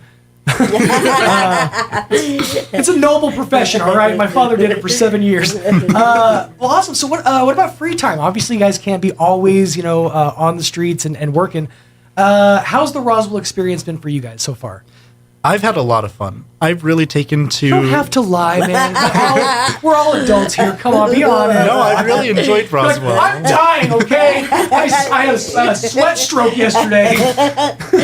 So yeah, the heat here is pretty intense. I'm not used to the heat, and so I'm sweating bullets over here. But I went to really cool off over there at Bottomless Lake, and I spent a lot of time there until that sandstorm a couple of days ago. No. So I ate about a pound of sand, but I also cooled off. So that was pretty fun. You didn't think in high school when the bully told you to pound sand, that's what he meant. That sandstorm, that's a story for another time, but that sandstorm was the reason my family was, my kids and I were stranded in Artesia for a night. Oh, yeah, we couldn't even make it back to Roswell because of brownout conditions. I didn't even know what a brownout was until I moved to New Mexico. Terrible. We had straight up haboobs going on in between Artesia and Roswell. It was crazy. What about you? How's the experience been so far? Well, as I mentioned earlier, I have a lot of family here in Roswell, so it's just sort of the norm.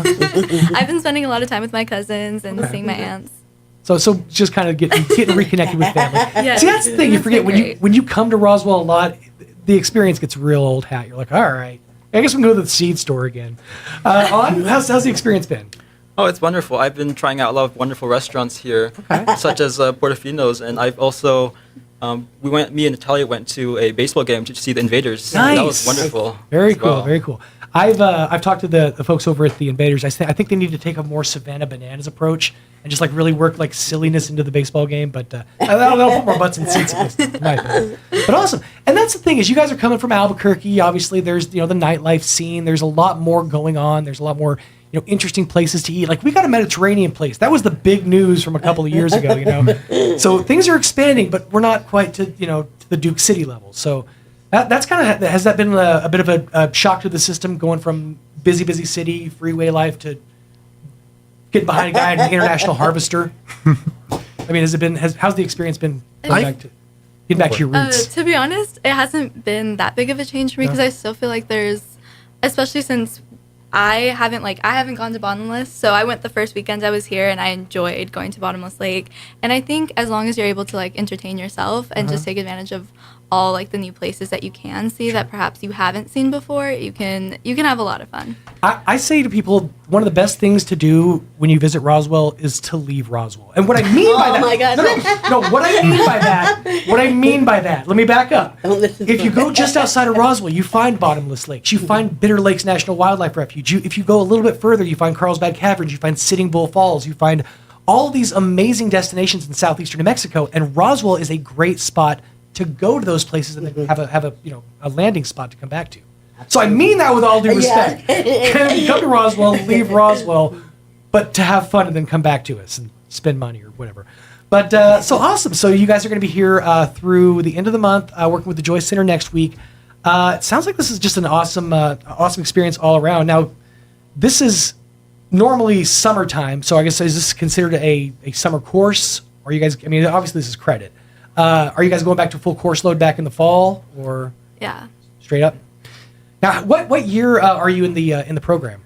So I think we're all juniors now, so we'll be in our third year of undergraduate. Gotcha. And this program actually does this every summer for the sophomores transitioning from sophomore year to junior year, and they spend this month out in the communities.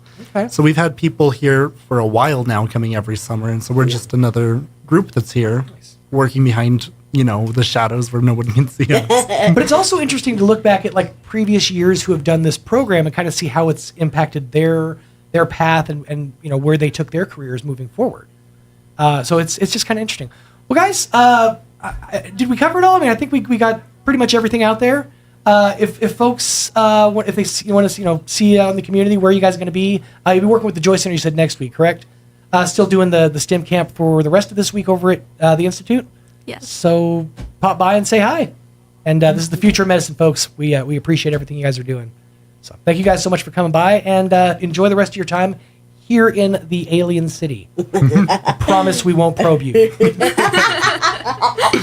Asterisk. I can't fully promise that. Just get out of the city as fast as you can. So we'll leave it at that. Joanne, do you have anything to mention this morning? No, just these they amaze me. They just amaze me. They're brilliant, and they're just beginning their career. They've got a ways to go, but I would love to have them back on. Sure. A couple of years down the road, y'all get together and come on back, and let's get you back on and see where you're at, see how it's going. Exactly. It is nice to see medicine from an optimistic perspective, and also the fact that you guys aren't shy. Like, none of you were Mike shy. Like, a lot of times you get, students in here like, yeah, I like to come.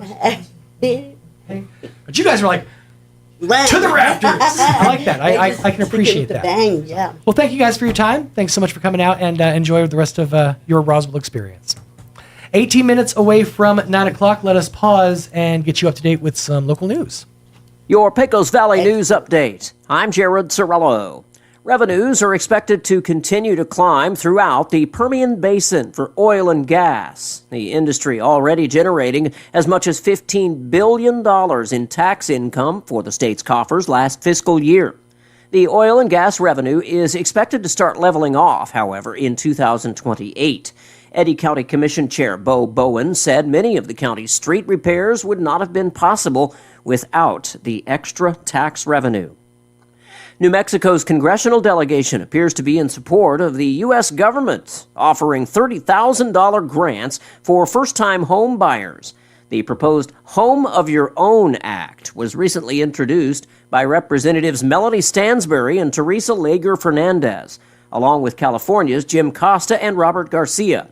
The Democrat bill aims to make homeownership a possibility for more Americans. If passed, the bill would offer a one-time grant of $30,000 for first-time home buyers who earn below 120 to 150% of the median income where they live. You're up to date. I'm Jared Cirillo. Here's a Mornings with Mike Winters fun fact. U-Haul is the world's largest advertiser in the Yellow Pages. Too bad millennials don't know what the Yellow Pages are. Here's Mike Winters. And good morning, 16 away from 9 o'clock. Let us get you up to date with the local weather. I'm meteorologist Steve Hamilton with your Pecos Valley weather. Pretty hot today. We'll be at around 105 for the afternoon high. Lots of sunshine, high pressure overhead. Clear tonight, and we're in the mid-70s. Another sunny and hot day coming up on Friday. It will be a little more windy. Highs in the low 100s. Slim chance of an afternoon thunderstorm. For Friday night, we could get a shower, and then sunny and hot through the upcoming weekend, low 100s. That's your latest forecast. I'm meteorologist Steve Hamilton. Thank you, Steve. Currently 77 degrees around Roswell Way. Humidity is at 48%. Wind speed is calm right now with a barometer of 30.03 inches and a dew point of 56 degrees. For today, looking at a scorcher, 107 for the high. It's going to be hot. Winds out of the southeast, 5 to 10 miles an hour. For tonight, mostly clear, 74 for the overnight low. And back to triple digits once again for your finally Friday. Slight chance of showers between noon and 3. And then thunderstorms after 3. Sunny and hot, 100. Partly cloudy with mixed clouds and sun. Saturday, we're looking at sunny and hot, 100 for the high. A pair of 106s for your Sunday and Monday. Then back down to 104 on Tuesday. And a cool 99 on your Juneteenth Wednesday. 15 away from 9 o'clock. Let's get you up to date with your Lou Dobbs Market Report. All across America, this is the Lou Dobbs Business Report. I'm Lou Dobbs. Traders reacting to new interest rate cut projections, Apple writing its AI announcement, and Boeing oversight to continue. Wall Street processing the latest Fed meetings, Jerome Powell hinting the Fed will cut rates only once this year. This after a cooler than expected inflation update for May. The consumer price index remained flat last month. Stocks wound up mixed after yesterday's updates. The Dow down modestly, the S&P up 45 to a new record high. The Nasdaq up 264 points. Apple continues to climb after this week's AI announcement. Apple surpassing Microsoft as the world's most valuable stock. And Adobe continues to struggle ahead of today's earnings update, the stock down more than 20% this year. The FAA will maintain its increased oversight of Boeing for the foreseeable future. FAA officials will address the Senate Commerce Committee today. Additional inspections added to critical points in the Boeing production process. This is a result of the January 5th Alaska Airlines blowout. Boeing shares down 27% year to date. Please join me twice each weekday for the Lou Dobbs Business Report right here. Business news you need to know. Keep listening for more. This is the Lou Dobbs Business Report. I've been hearing a lot about Lang Insurance. They sell luxury home insurance to high net worth individuals in all 50 states. Call Kevin Lang at Lang Insurance. Call 866-964-4434. He's an expert in reviewing your current coverage to save you money, leaving you with your current insurance company or moving you to a less expensive one. Kevin speaks with every new client. Your call, they quote, you save. That's 866-964-4434 or visit langins.com.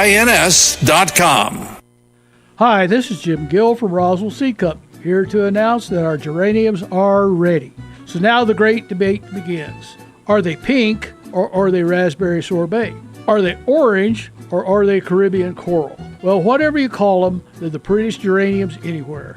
We raise them in our own greenhouse, then send them home with you to brighten up the world. So come get yours now while the selection is best. Don't worry about the silly names. I heard that. Yes, dear. Coming, dear. Right away, dear. Of course, you're right. Calling all men. June is Men's Health Month, and Artesia General Hospital wants you to step up and take care of your health.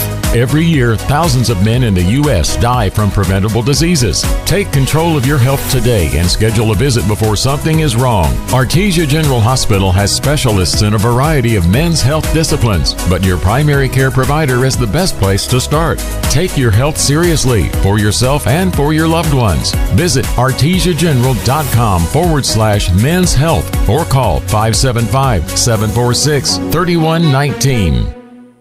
Are you looking for something fresh, or are you trying to find that confident smile you once had? Hi, this is Dr. Sarah Usher with Carabelli Dental, and I would like to invite you to our office to experience a new kind of dentistry. We have the most advanced technology and a highly trained team to provide you the best experience possible. Whether you're looking for a bright new smile or just want to make sure everything checks out for the best, call us today and set up your appointment for your next great experience. Come see the team at Carabelli Dental at the corner of 9th and Main in Roswell, or call 575-622-4455. Pressure Services, LLC in Artesia, New Mexico has immediate openings for experienced vacuum truck, kill truck, and hydrovac operators. Operators must hold a Class A CDL, at least 2 years of experience, and all positions require a clean driving record and must be able to pass a DOT drug and alcohol screening. Pressure Services offers great pay with IRA benefits and employer contribution towards health benefits. Please apply in person at 2702 North Freeman in Artesia, New Mexico. Equal opportunity employer. Cash for Junkers is back at Roswell Honda, and that means if you can push it, pull it, or drag it to Roswell Honda, it's worth up to $3,000 towards your next vehicle. And with a lot chock full of beautiful new and pre-owned vehicles to choose from, your old busted could be the key to your new hotness. And push, pull, and drag your family to Roswell Honda Saturday, June 22nd from 10 to 1 for free hot dogs and drinks, stuff for the kids, and your chance to win a $400 Visa gift card. Cash for Junkers on now at Roswell Honda, 2177 West 2nd. Here's a Mornings with Mike Winters fun fact. Turtles can breathe through their butts. We imagine you know some people who do that too, because that's where their heads reside. Here's Mike Winters. 3 in my family, actually. 10 minutes away from 9 o'clock on this Thursday morning without Mike Winters. Of course, Mixmaster Mike off sailing. I believe he's now on the 6th sea. He's working his way towards the 7th sea. Having covered the first 5, it's been an interesting adventure, and I'm pretty sure we're going to have lots of stories on the other side of it. One of which definitely involving a sloth. I'm just hoping that sloth was paid for its time and attention. If you missed any portion of the program today, you can always check it out in its entirety over at ksvptv.com. That's ksvptv.com. You can also watch the show in its entirety on 106.5 Roswell's Talk FM's Facebook page. You can see the show in its entirety and take part in the chat therein. And once the show is over, young Roy will get the interviews that we have had this morning pieced up and pieced out onto the Facebook page there as well for your viewing enjoyment. By the way, Ayana checking in on the chat, mentioning that yes, Truth or Consequences absolutely needs doctors. Truth or Consequences needs a lot of things right now. Truth be told, Truth or Consequences be told, that city is growing a little bit faster than its own good, and they could definitely use some infrastructural expansion. It's sort of a small town / mid-sized town that is quickly becoming city status, and they could use a lot of things down there in the T or C area. So if you are practicing in the medical field, or one of those three young doctors, Natalia, Devin, and On, maybe consider Truth or Consequences. It's right there, lakeside. Get yourself a nice little, lakeside property. Hopefully it stays lakeside and the water doesn't recede anymore. But the point is, it'll be lakeside, and you can get out and enjoy, maybe do some jet skiing. It's always a good time. But also wanted to put on your radar that coming up in just a couple of weeks, less than a month, Galacticon 2024, in conjunction with UFO Festival 2024, the consortium of four, the coalition of the willing, if you will, have come together to make the UFO Festival this year a big, big success. From the Main Street Roswell's Main Street celebration to the UFO Festival, Research Festival is going to be happening there at the museum itself with all of the speakers and whatnot. Of course, we'll have the film festival, all the cosplay stuff, the cosplay costume contest. That's going to be happening there at the Convention and Civic Center as well. Activities in Pioneer Plaza here in downtown, across from the courthouse, and all sorts of other little spots and locales around Roswell as well. But all the info that you need to know for Galacticon 2024 is waiting for you over on their little place in cyberspace. That's UFOfestival.com.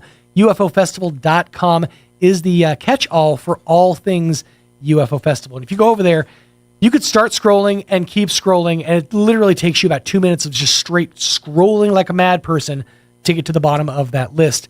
There's so many activities that are going to be happening at this year's UFO Festival. From the laser light shows that'll be happening there at the planetarium. I believe they'll have a Zeppelin show this year, which I'm really, really excited about going and checking out.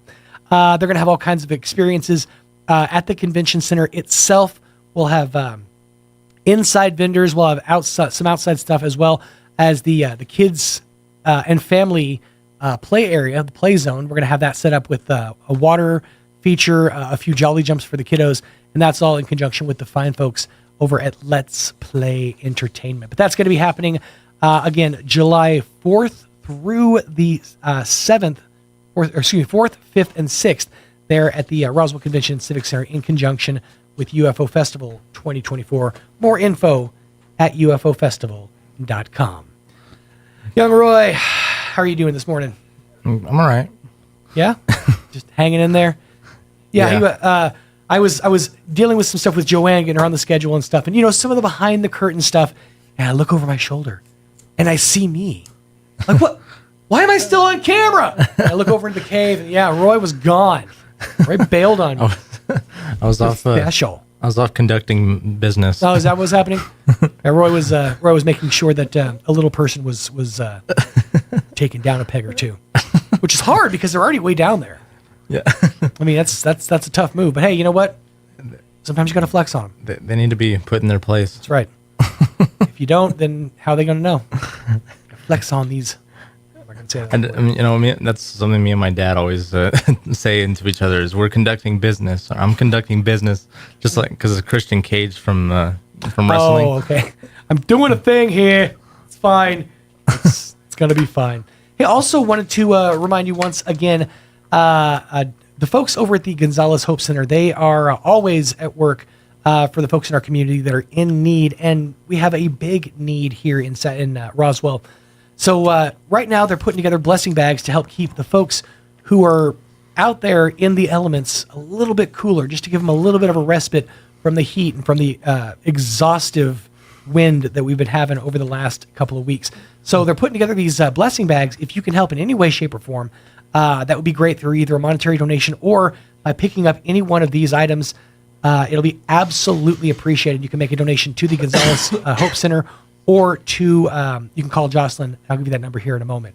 But we're looking for bottles of water, so cases of water essentially. The big one, reusable water bottles. Now, I mentioned to Jocelyn yesterday, she should speak with Barbara Gomez at Main Street.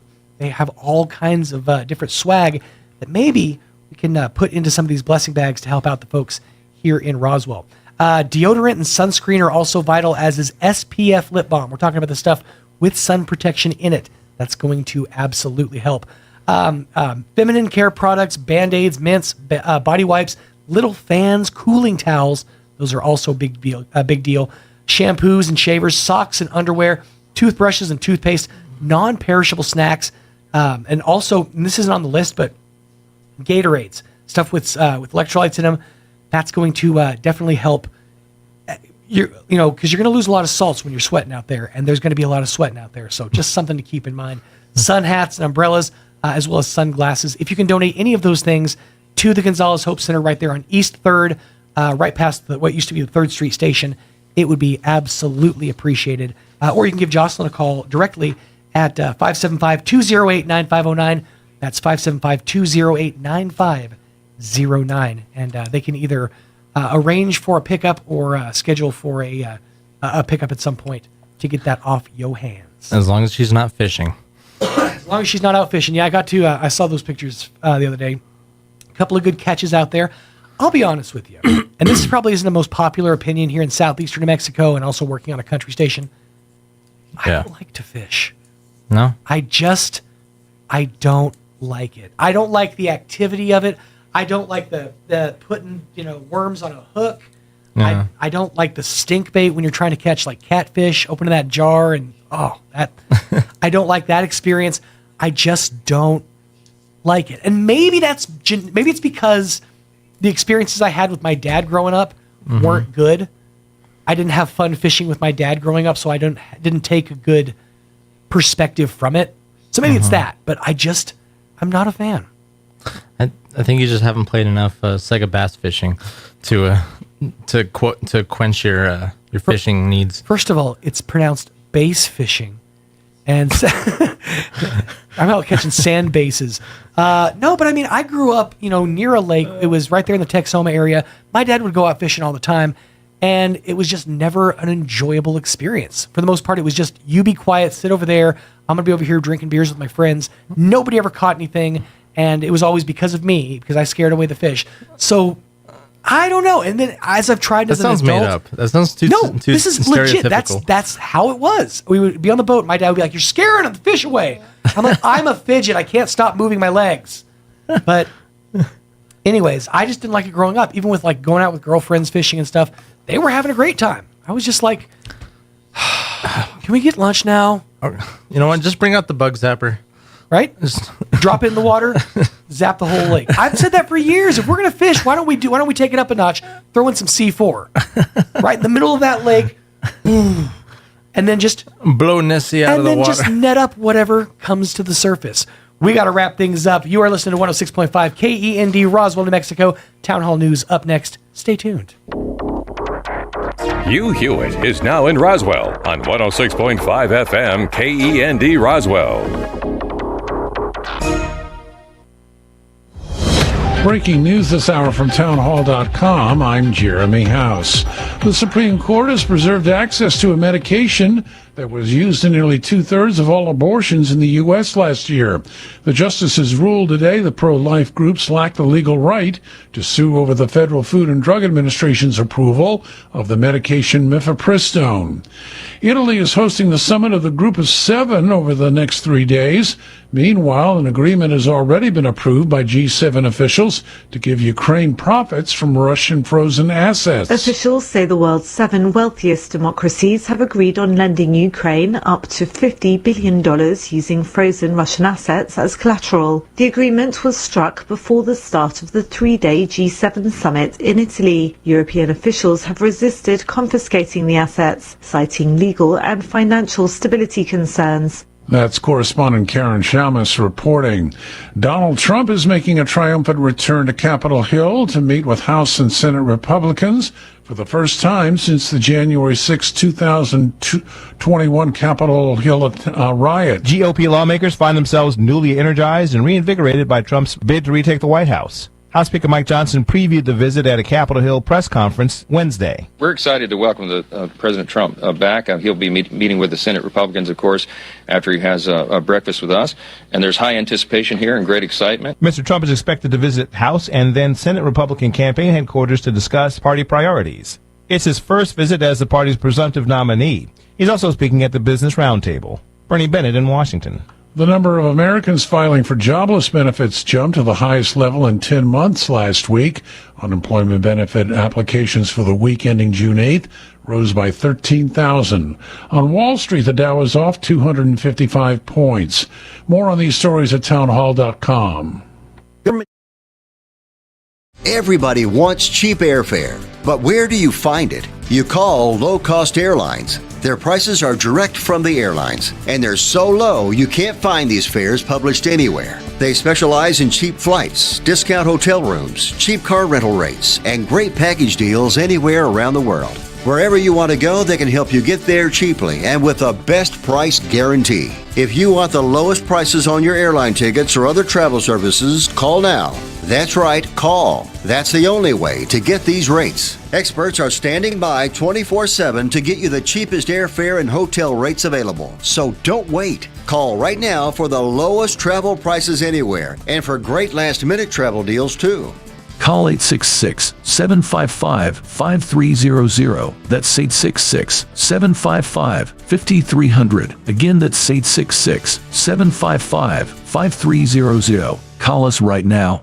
Republican Senator Tom Cotton of Arkansas says a new media report shines light on what supporters of Israel already know, that the leaders of Hamas are deliberately using civilians as human shields so they can blame their deaths on Israel. Speaking of Israel, I just want to highlight the Wall Street Journal report today that revealed some of the Hamas leaders' text messages saying that he specifically wants the war to continue and to increase civilian casualties among his own people. Senator Cotton was interviewed on the Salem Radio Network. Argentina's Senate has narrowly approved President Javier Milei's sweeping proposals to slash state spending and boost his own powers. It hands the Libertarian leader a much-needed first legislative victory, even as opposition senators scrapped an income tax package and tweaked some contentious parts of the plan. Senators provisionally approved the two bills after a day-long heated debate.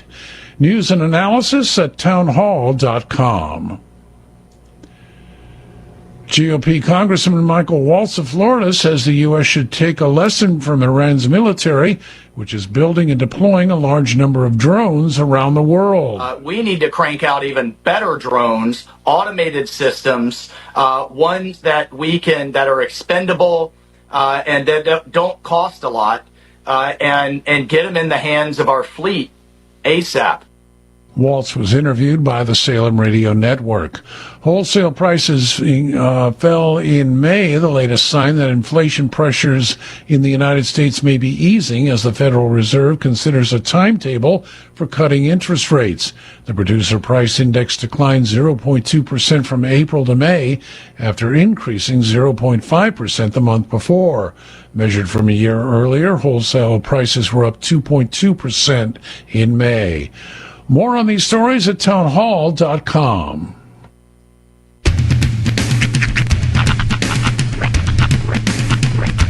What in the wide, wide world of sports is going on here? I promise you, whatever scum did this, not one man in this force will rest for 1 minute until he's behind bars.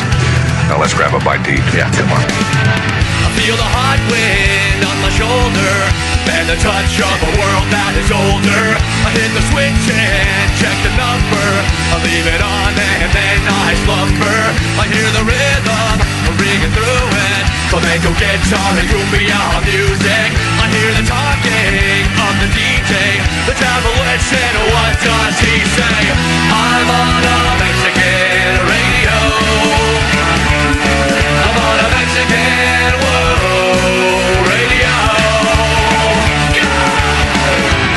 Broadcasting live from high atop the J.P. White Building in downtown Roswell, New Mexico.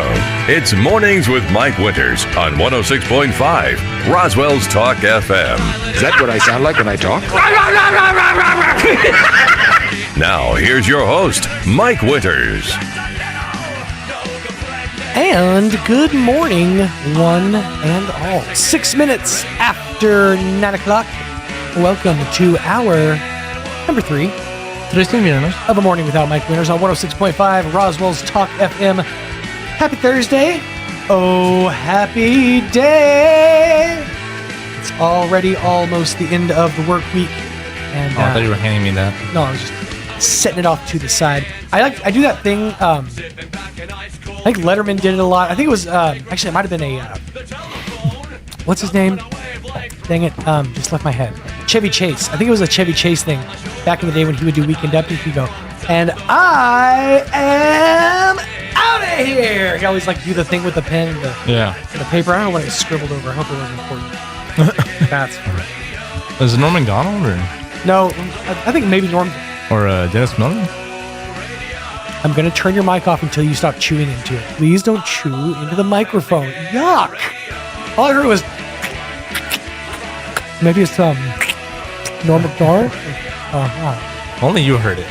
Yeah. You see, yeah, that's the thing. It's in my ears. Like right here in my peripherals. So I'm not sure who did that, but there was always a thing... I still think Dennis Miller was like the best... or the uncrowned king of that show. For Weekend Update, you mean? Yeah. I don't know, man. I think that... See, for me, it's a real toss-up. Like, I loved Norm Macdonald. I think that he was maybe one of the best at the subtle joke.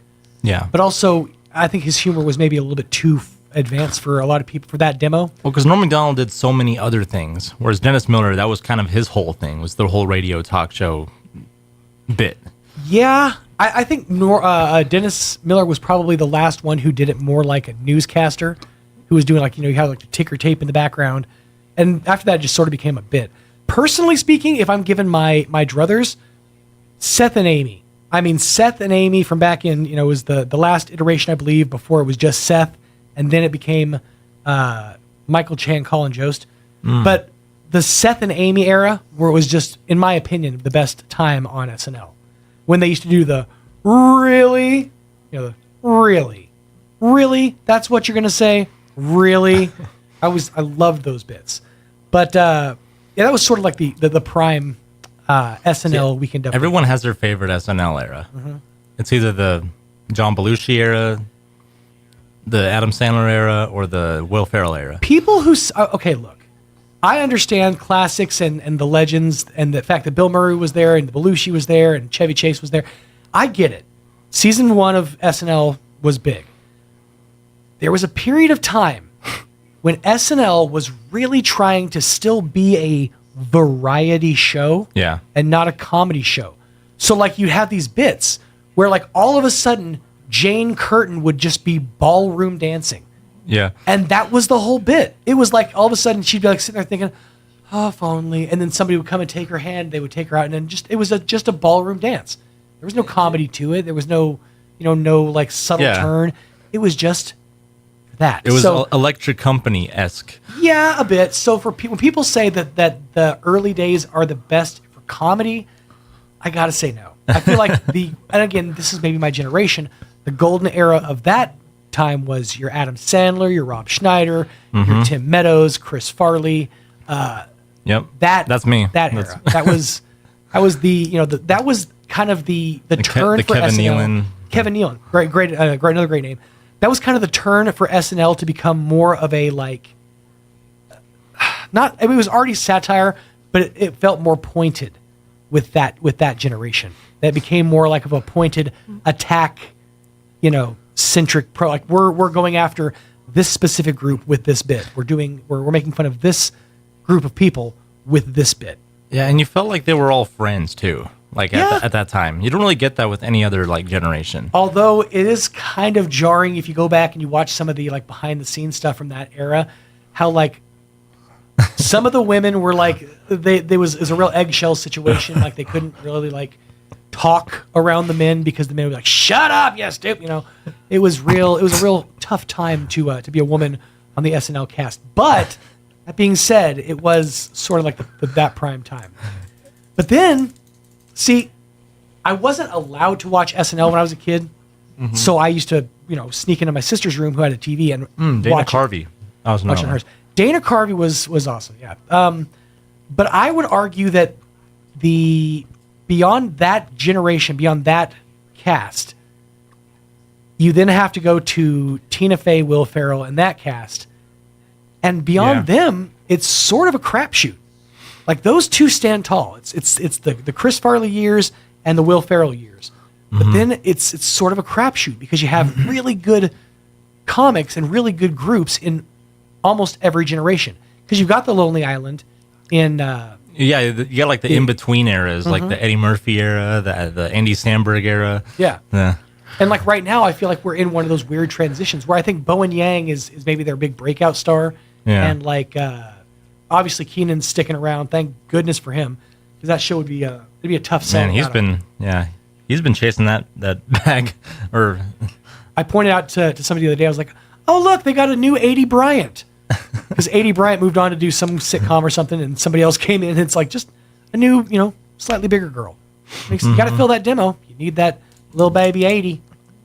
But this cast has been less than stellar, to say the least. I haven't been super impressed with a lot of the guests either. Like Gillis was probably one of the better guests they had this season. I still remember when Elon Musk, everyone said how terrible he was. It was awful. But it was like, what did you expect? Like that. Like he's not known for being a comedian. It's right up. It's right up there with what do you honestly expect a Donald Trump hosted SNL to be, other than these sketches that he very much approved and said, "We'll do that one. We'll do that one. Nope. Doing that one." That's kind of how I'm sure that's how Trump handled it. But, yeah, like but for being Elon Musk, I thought it was pretty funny just for being him. It was definitely a good show. It had its moments. The Wario thing was funny. There were a couple of moments, but again, it was also that self-serving because it was like looking at Tesla in the future and turns and bites sandwich. I'm giving Roy commentary. As I turned from the microphone and bit my breakfast sandwich, thoughts crossed my mind. Should I kill him today? Should I wait and kill them as a group next week? But yeah, no, it's you're gonna find the bright spots in all of those eras. But I'm sure you've seen those AG Home and Shield commercials with that one lady from the SNL who was on SNL for like a hot second. Was it Jane Curtin? I don't remember her name, but she's like the one doing like the yoga. Oh no, that's like Find Your Peace. I think it's Anna Gasteyer. I think is who. Yes. Yeah, but I have seen those. Yeah, life after SNL is a real crapshoot. I think I've now used the word crapshoot like 7 times this morning. So go ahead and take a drink every time I've done that. I say crapshoot. It really is just sort of up in the air because like you could land and you could have humongous success like Adam Sandler did. That huge run, theatrical run. Did I just hear the phone? No. Nope. Must be my tinnitus. But then you have people like Horatio Sands, who leaves, and the hell happened to Horatio Sands? Next thing I saw him in was Idiocracy. Yeah. It's like he really fell off the map. Yeah. You really are taking a gamble when you leave SNL. Well, Adam Sandler himself didn't even think that he was funny. Like he didn't think he himself was funny. It was just his friends who thought he would, make it big and stuff. And and all the movies that they made, they were just jokes that they liked. So yeah, then that's why he continued to cast the same 7 people in all his movies because it was basically just him and his friends and what makes him and his friends laugh. Yeah, and that's what worked because, well, admittedly, that was the sensibility of Americans in the '90s and early 2000s. We were that American Pie kind of. We want raunch in our comedy, Yeah, that generation. Well, it's also a little more real. Like Mike's not gonna like this, but like that's why I don't like the Leslie comedies. Oh, okay. I was like, another thing about the Jew. Oh, let me cut his mic real quick. No, okay. So what about Leslie Nielsen? No, I just said I don't like the reason I don't like Leslie Nielsen movies is because they're trying too hard to be funny, or like it's a joke like every. But that's 5 seconds. But that's sort of the joy of the Leslie Nielsen style of comedies because it's so fast. It's just, it smacks you in the face with one, then the other, and to the point, I think it's almost, it's to encourage rewatches because you're not going to catch everything the first time. You're going to be laughing about something and completely miss something that happens in the background. Right. You know? Right. The point is that like Adam Sandler movies are, the reason I like those better is because they were made for them. Yeah. They were making them for themselves, made themselves laugh, and it reflects on the screen. Sure. And that's maybe a reflection of what style of comedy you prefer, and that's that level of comedy is your preferable level. That's why it works so well for you. Like I think the prime example of this is the movie Grown Ups 2. Like every other movie was like, they had a plot, they had a point. Yeah, he cast his friends, but there was a reason for Rob Schneider to be cast as the assistant shark bite guy in 50 First Dates. But Grown Ups 2, yes, there is a very loose plot that I'm pretty sure gets solved like 30 minutes into the actual movie. The rest of it is just me and my friends doing stupid stuff for an hour and a half. Yeah. Just doing stuff to make people laugh. And that's admittedly one of my favorite movies. I do enjoy a good Grown Ups too. Every now and again. It's a fun watch when I just want to turn my brain off. Although I don't think that there's anyone left to like run the Happy Madison company once Adam Sandler is gone. I don't think that's going to happen. I mean, it'll probably happen in some form. You still got all his friends. Nick Swartzen will come along and take some percentage, I'm sure. Or Taylor Lautner, maybe. Yeah, Taylor Lautner will dust off his pants and then come out of retirement. 17 minutes after 9 o'clock. I don't believe our guest is going to be here this morning. So, with that in mind, we're going to replay the interview we had yesterday with Art Sandoval from the Roswell Independent School District, the vice principal there at Roswell High, and of course the voice of choice for Coyote Sports, Coach Art Sandoval. We had a great little conversation yesterday. So we'll replay that interview coming up here in just a few minutes. Plus, of course, your hourly features, which includes this hour, your Sean Hannity Update, Wall Street Business Report, and whatever else comes our way. 18 minutes after 9 o'clock, let us get you up to date with some weather. I'm meteorologist Steve Hamilton with your Pecos Valley weather. Pretty hot today. We'll be at around 105 for the afternoon high. Lots of sunshine, high pressure overhead. Clear tonight, and we're in the mid-70s. Another sunny and hot day coming up on Friday. It will be a little more windy. Highs in the low 100s. Slim chance of an afternoon thunderstorm. For Friday night, we could get a shower, and then sunny and hot through the upcoming weekend, low 100s. That's your latest forecast. I'm meteorologist Steve Hamilton. Thank you, Steve. No, I'm not chewing ice. You are. 18 minutes after 9 o'clock, looking at currently 82 degrees around Roswell Way. Humidity at 46%. Winds out of the southwest at around 6 miles an hour. I don't like the fact that our weatherman has become Rob Thomas. Then it's a hot one. Like 7 inches from the midday sun. 107 for the high today.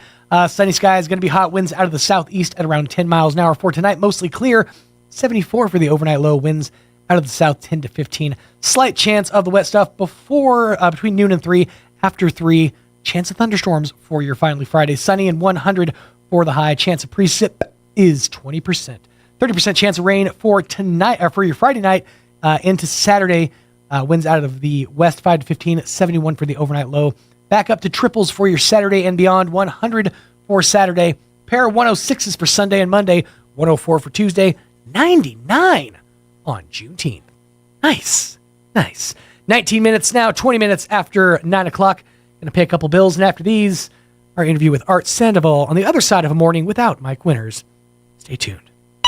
Attention Roswell and surrounding areas. Is your old car, truck, or SUV on life support? Clear. With new management and a whole new attitude, Roswell Ford makes trading up to a new Ford or quality pre-owned vehicle fast, fun, and easy.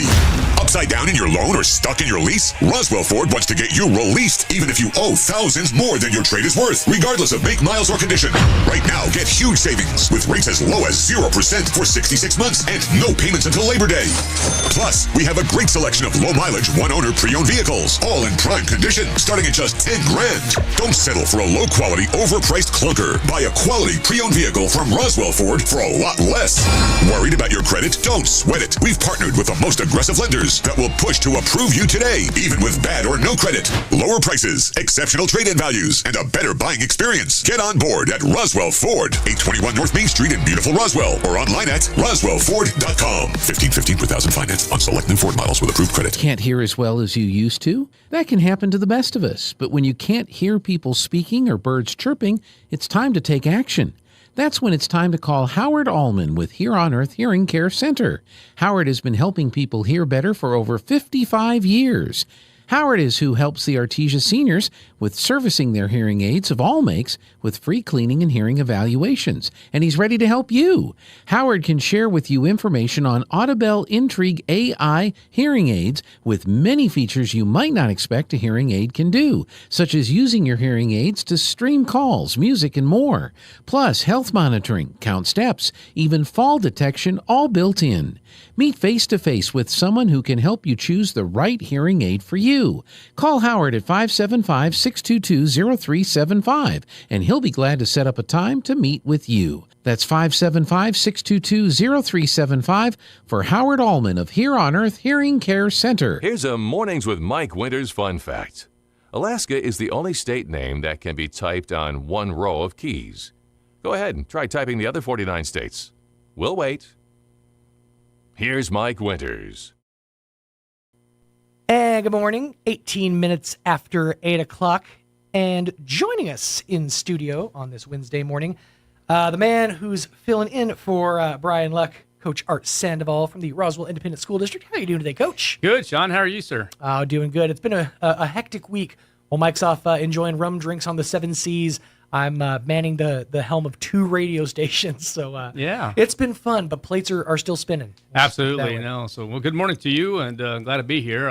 Brian, superintendent of the Roswell Independent School District, is actually in Santa Fe, and so this is kind of one of the last-minute things that asked to fill in for him, and I was happy to do so, and so we'll see what we can do to get this rolling. Yeah, I mean, we don't have to necessarily.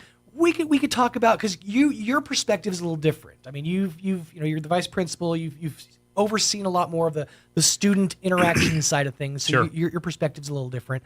Now we're obviously smack dab in the middle of the summertime season, but a big hot button issue with a lot of parents was we're starting August 1st this year. Yeah, that's pretty doggone quick.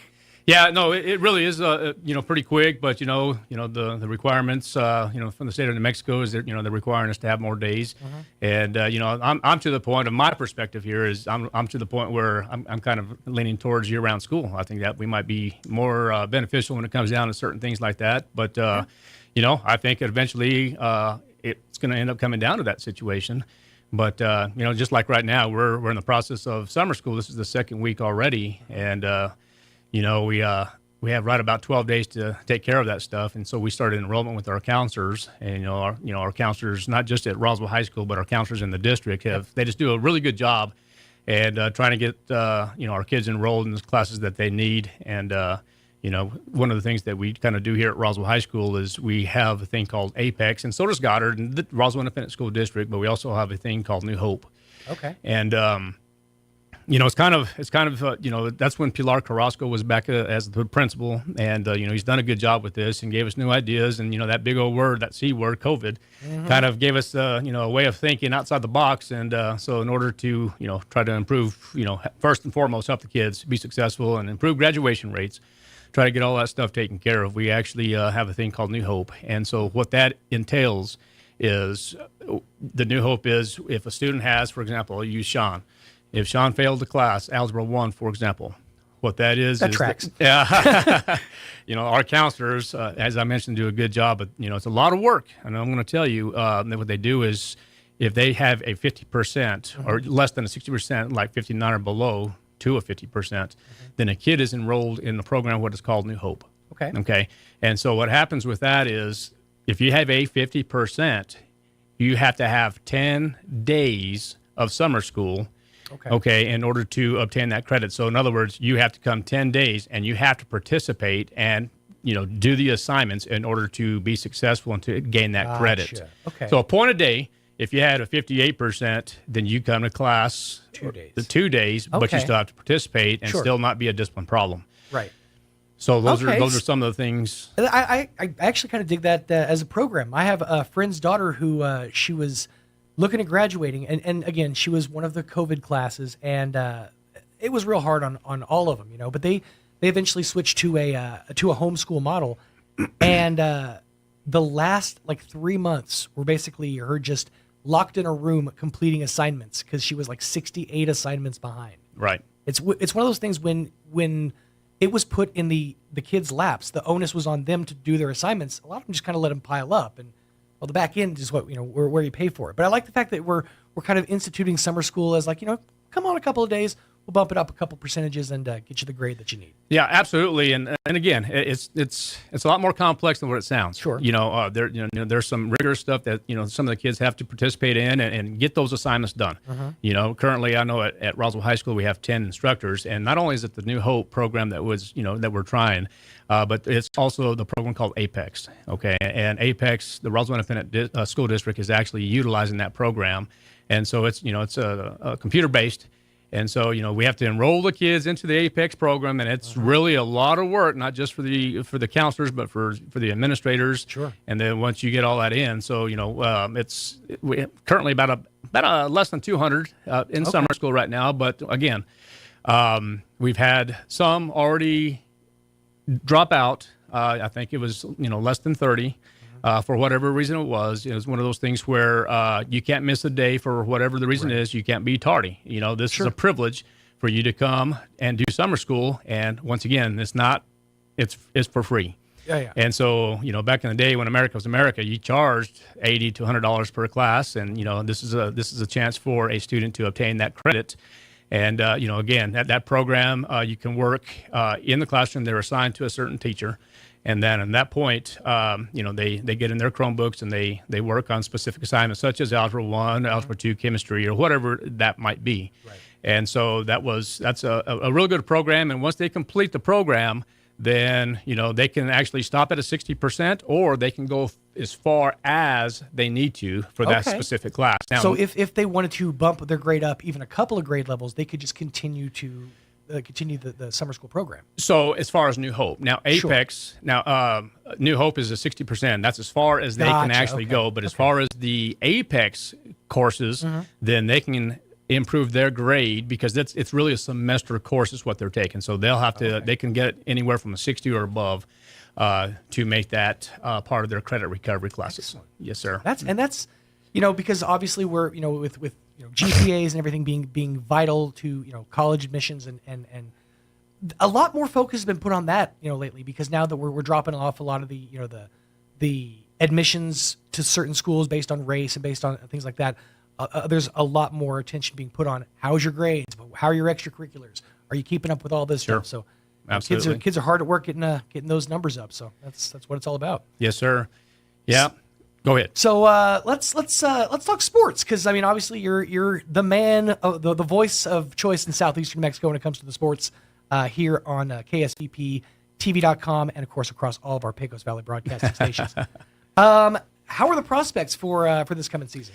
As far as Roswell High School, I think it's good. And, you know, great question. I'm glad you brought that up. So one of the things that we do within Roswell Independent School District, and specifically, you know, at Roswell High School, what we do is, you know, we have spring sports going on right now. So we try to designate 2 months, you know, June and July. So because, you know, we have at Roswell High, we would love to share athletes. I think it's important that we share athletes for the betterment of all programs. And so what we do is, you know, spring sports such as baseball and softball, as you know, I start end of January, early February, and then all of a sudden it's March, and then all of a sudden it's April, and then the state playoffs come around. And so once that is complete, you know, in my opinion, my perspective is that, you know, a lot of people start getting their skills up to date right now. They're ready to go, you know. And so what happens is we still want them to go ahead and participate. So in the month of June, we have baseball with, Coach Lujan, Rebecca Marujo doing softball. And then, of course, basketball, boys and girls with Dude Barola, and, of course, Dr. Dan Smith or Coach Smith doing the month of June for basketball and for baseball and softball. And then, of course, in the month of July, what we do is then we start doing volleyball and then soccer and, Okay. the cross country stuff. Now, I'm sure it's going to be the question going to be asked about football here in just a moment. Now they're going to start next week. And now, wow. with that being said, is, football is such a high revenue sport. Mhm. And so it's going to take a little bit more conditioning to get the strength and conditioning, for their necks and their backs and trying to get that. It's really going to be more weights and conditioning more than anything. Mhm. And Absolutely. So a lot of time in the gym where the air conditioner is. Yes. That's going to be vital. Right. A lot of hydration, kids. This is going to be a brutal summer. Yeah. I mean, I remember, and I was a band kid. Right. So our two-a-days were band camp, and our band camp stories. I just remember putting a 30-pound tuba on, going out to the marching field. Sure. In 108-degree weather. I'm like, you guys are trying to kill us. And all they cared about was how high our toes were. It's ridiculous. But so 2 days starting next week. Not 2 days. Okay, They're just training. Just going to start with weight training and conditioning. So now, one of the things that you probably understand this, but if the community does not understand, once you get to 104, heat index, then we can't do any activity, outside activity. Right. You can do some weights inside and stuff like that, but we got to be real cautious about that. Make sure we're hydrating and doing everything we can to make sure that we're staying in compliance and making sure, most importantly, that we're taking precautions and making sure that all athletes are safe. Absolutely. Yeah. And that's the most important thing is that we want these athletes to perform at their peak performance, but they have to be healthy. They have to be hydrated. That's all these things are absolutely vital. So it sounds like you guys are hard at work and split off into so many different subsections. It's kind of crazy how the tentacles of the octopus work in the sports world. Yeah, absolutely. Yes, sir. So when speaking, let's get away from sports for just a minute. Sure. I want to really talk about something that I think it's a district thing that it might be really important that we communicate with is, I think the district in a whole really wants to improve our, of course, graduation rates. But at the same time, most importantly, I think the district and the state of New Mexico are really trying to focus on absenteeism. And I think that's something that we really need to, try to focus and try to get maybe, some of our stakeholders involved and try to see what we can do to, increase our graduation rates, but most importantly, our attendance. Absolutely. And that's, I think that when you look at COVID, a lot of interesting things came out of it. A lot of good came out of it. A lot of bad came out of it. One of the funnier comments I've actually heard is somebody said, basically COVID ruined snow days for kids. Because now you just do school from home. So Right. No more snow days. But it also kind of gave kids a lot more leeway with, I can just do a couple of assignments a day and call it good. And it sort of loosened the belt a little bit. Right. And I think that maybe now it's kind of time to start tightening it a little bit back. Yeah, and, that's a great great comment right there. And that's something that we do have to start, tighten the ropes a little bit and, And I was, a lot of people might think I'm crazy by saying going to year-round school, but Las Cruces school district's already doing it. Some Albuquerque schools are already doing it, and it's just a matter of time when, my opinion, that eventually, the Roswell Independent School District could eventually go to that, and I think it might be good. But one of the things with the absenteeism is that you use the word COVID again, and we got to kind of get away from that and start saying, hey, listen, this is something that we really want to get away from, and we're going to hold kids accountable. There's no ifs, ands, and buts about it. But, one of the things, Sean, that, and you understand this, you do radio all the time, but one of the things that we have to, start being real careful with is we got to get down to the root cause of why kids are, either tardy or being absent, whatever it is. Because, sometimes, I'm going to be real honest with you, sometimes it's not their fault. Right. And we got to be real careful. Yeah. It could be we don't know what they did the night before. We don't know. I deal with kids on a daily basis. I deal with situations with kids' parents coming in for whatever reason is, and I don't want to say excuses. I'm not saying that because parents are a vital part of this organization as well too. And 100%. One of the things that we have to be careful with is we don't know what parents are going through either. So, a lot of the times, I hear this all the time with teachers. Well, how come you didn't suspend John Doe? How come you're doing this? Why? Well, let me tell you why. Because when we're investigating and we're trying to figure out why we're doing the things that we're doing, some of these teachers, and they're on a need-to-know basis. And there's a lot of things we got to be careful with as far as HIPAA and FERPA. And we, not that I would love to tell them, But I think teachers in general really need to make sure that they're trusting us to make the right decisions. I think so often it becomes teacher versus parent, and or more specifically parent versus teacher, and they feel like they have to stand up for their kids. One of the best experiences I've ever had with the education system is with my daughter, because with Rhiannon we had her in a program where she was getting regular IEPs. She attended Del Norte. They have a specialized classroom. We're actually transitioning her into Sierra, which has a similar setup with the concurrent classrooms. Her teachers and her team, we've always worked side by side. It's vital. It is vital for parents to work with the teachers, to work with their counselors. For the student to succeed, everybody has to work together. Oh, you're exactly right. And it's this combative nature that parents seem to always have against their kid's teacher. It's if we come together, we can come up with a lot more solutions to the problem. Yeah. So another thing I would like to mention about the absenteeism is this. A lot of teachers may or may not understand, because you can't suspend for absenteeism. You can't do it. Now you can drop a kid at 10 days, okay, but the gist of it is on the 11th day, if they want to come back, we enroll. And so, there's state statute, it's called the Attendance for Success Act. And so, it's that 22-12-2, it's that ordinance, or not the ordinance, but the state code that, talks about that Attendance Act. Sure. And so, if a kid wants to come back to school, then we're gonna take that kid, Now it's 10 absences. So it's 10. Great. I'm glad you caught that. It's 10 consecutive absences. Consecutive. That was my next. It's 10 consecutive absences. Gotcha. Yes, sir. Yes, sir. And that's definitely a significant amount of time, especially if it's unexcused.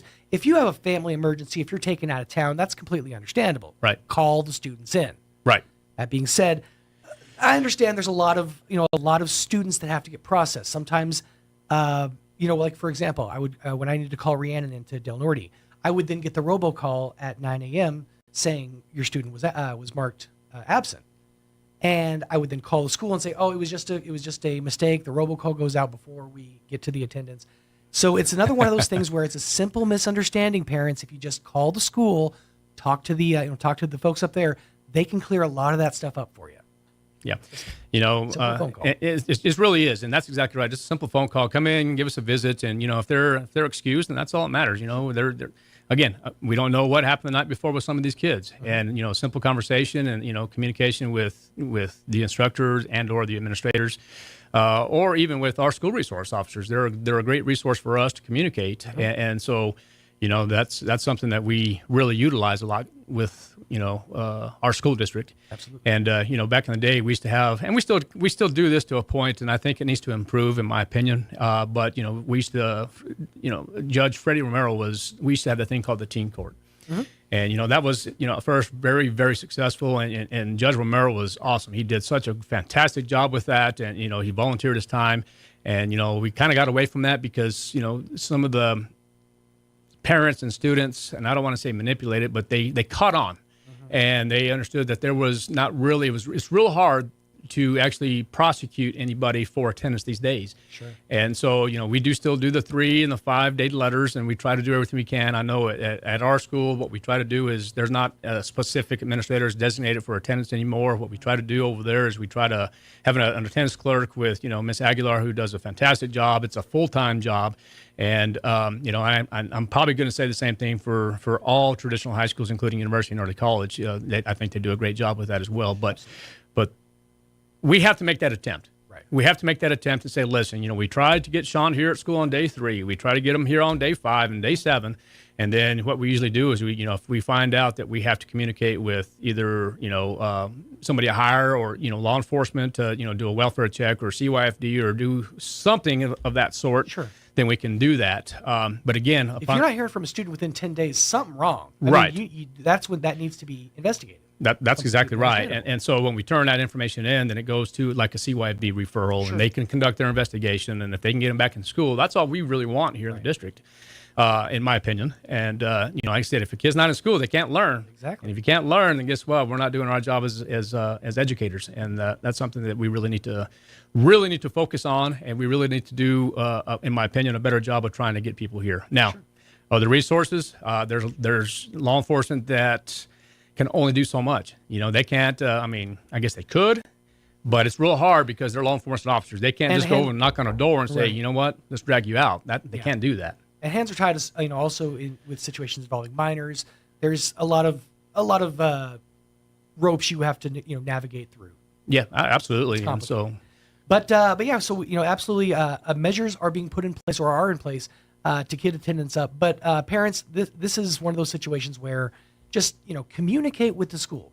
Let them know if there's a situation going on at home. The school's not here to drop down an iron fist on you. They just want they just want your kids in school so that we can fill their brains with knowledge and get them started off on the right foot.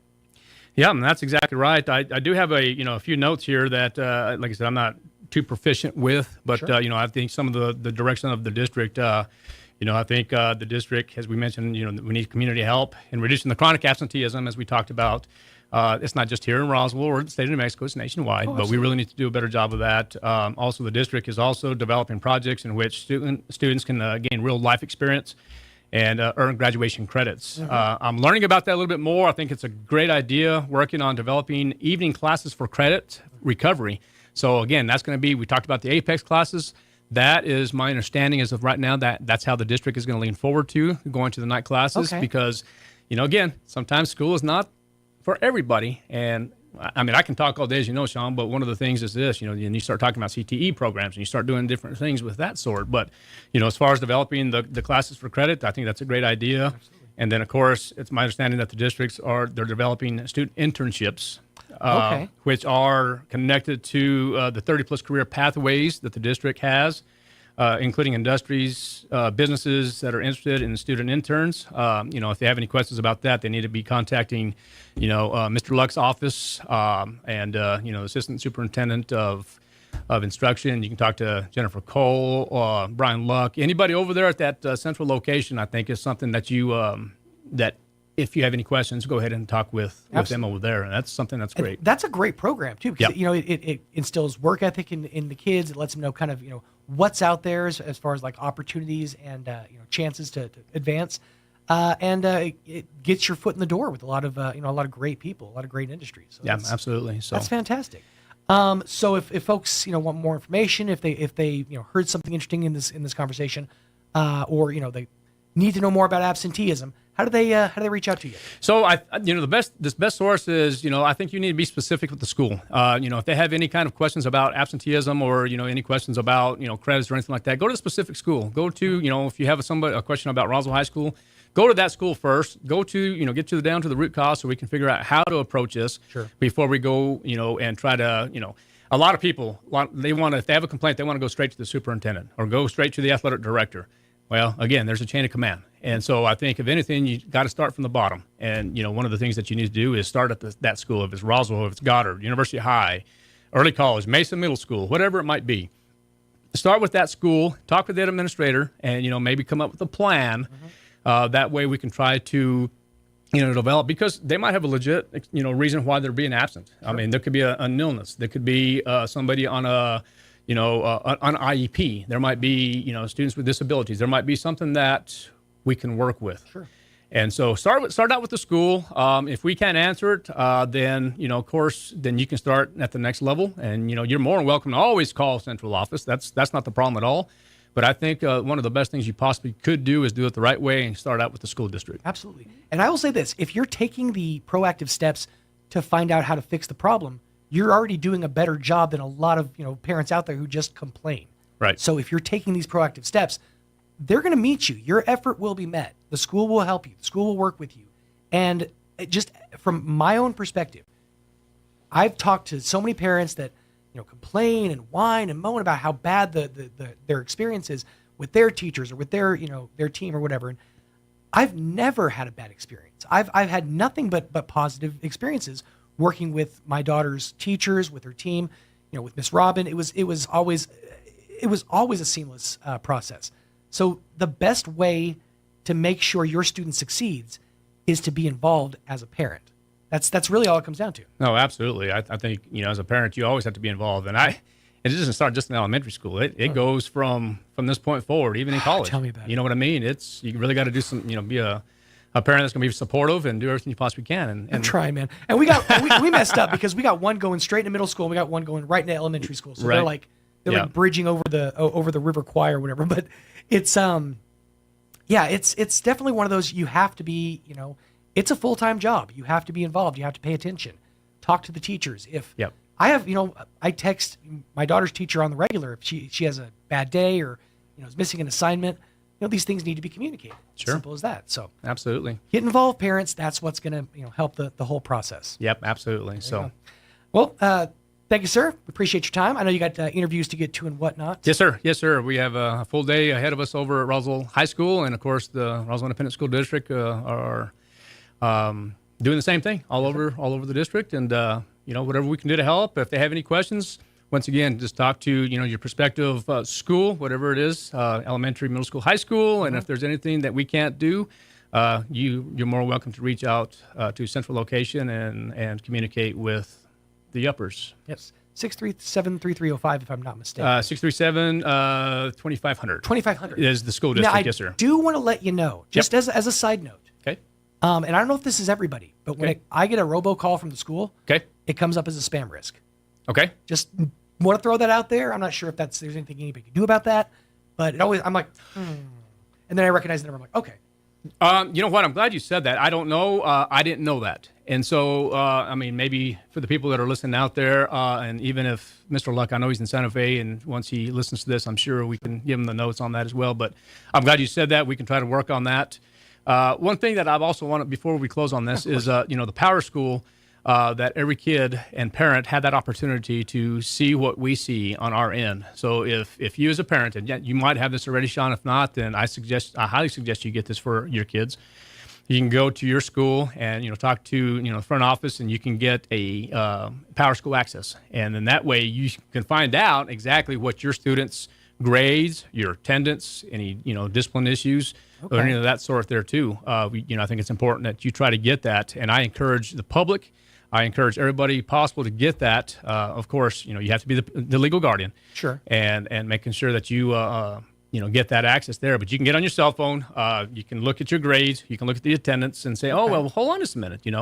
One of the things too, and they're talking about, well, there's a kid that might have 100 cumulative absences, and a lot of people don't understand what that means. It's when you have an 8-period day or a 4-period day, which is an 8B block, then you have, like, if you're absent one day, then the full day, then you have 4 absences. Right. So then it accumulates, and so a lot of parents don't understand that. So if they have questions about that, they need to let us know.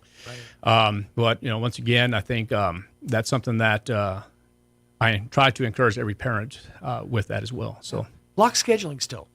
Man, that was the bane of my existence in block in or high AB. school. Yeah, it's I will say else, this: so. I always loved having B lunch because you can go have seconds. That was my favorite part because they had to get rid of the food after B lunch. So you get seconds. So, it made me the man I am today. Sure. So there you go, folks. Parents, reach out if you have any questions. Central office, they can answer any questions. Obviously, once the schools kind of get back underway in session, you can get a hold of the school system and find out more information that way.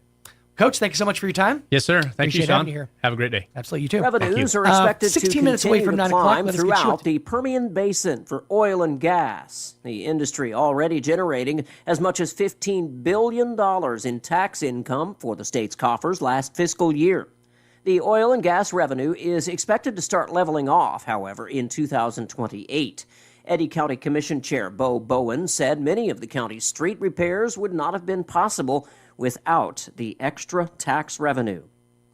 New Mexico's congressional delegation appears to be in support of the U.S. government, offering $30,000 grants for first-time home buyers. The proposed Home of Your Own Act was recently introduced by Representatives Melanie Stansbury and Teresa Lager Fernandez, along with California's Jim Costa and Robert Garcia.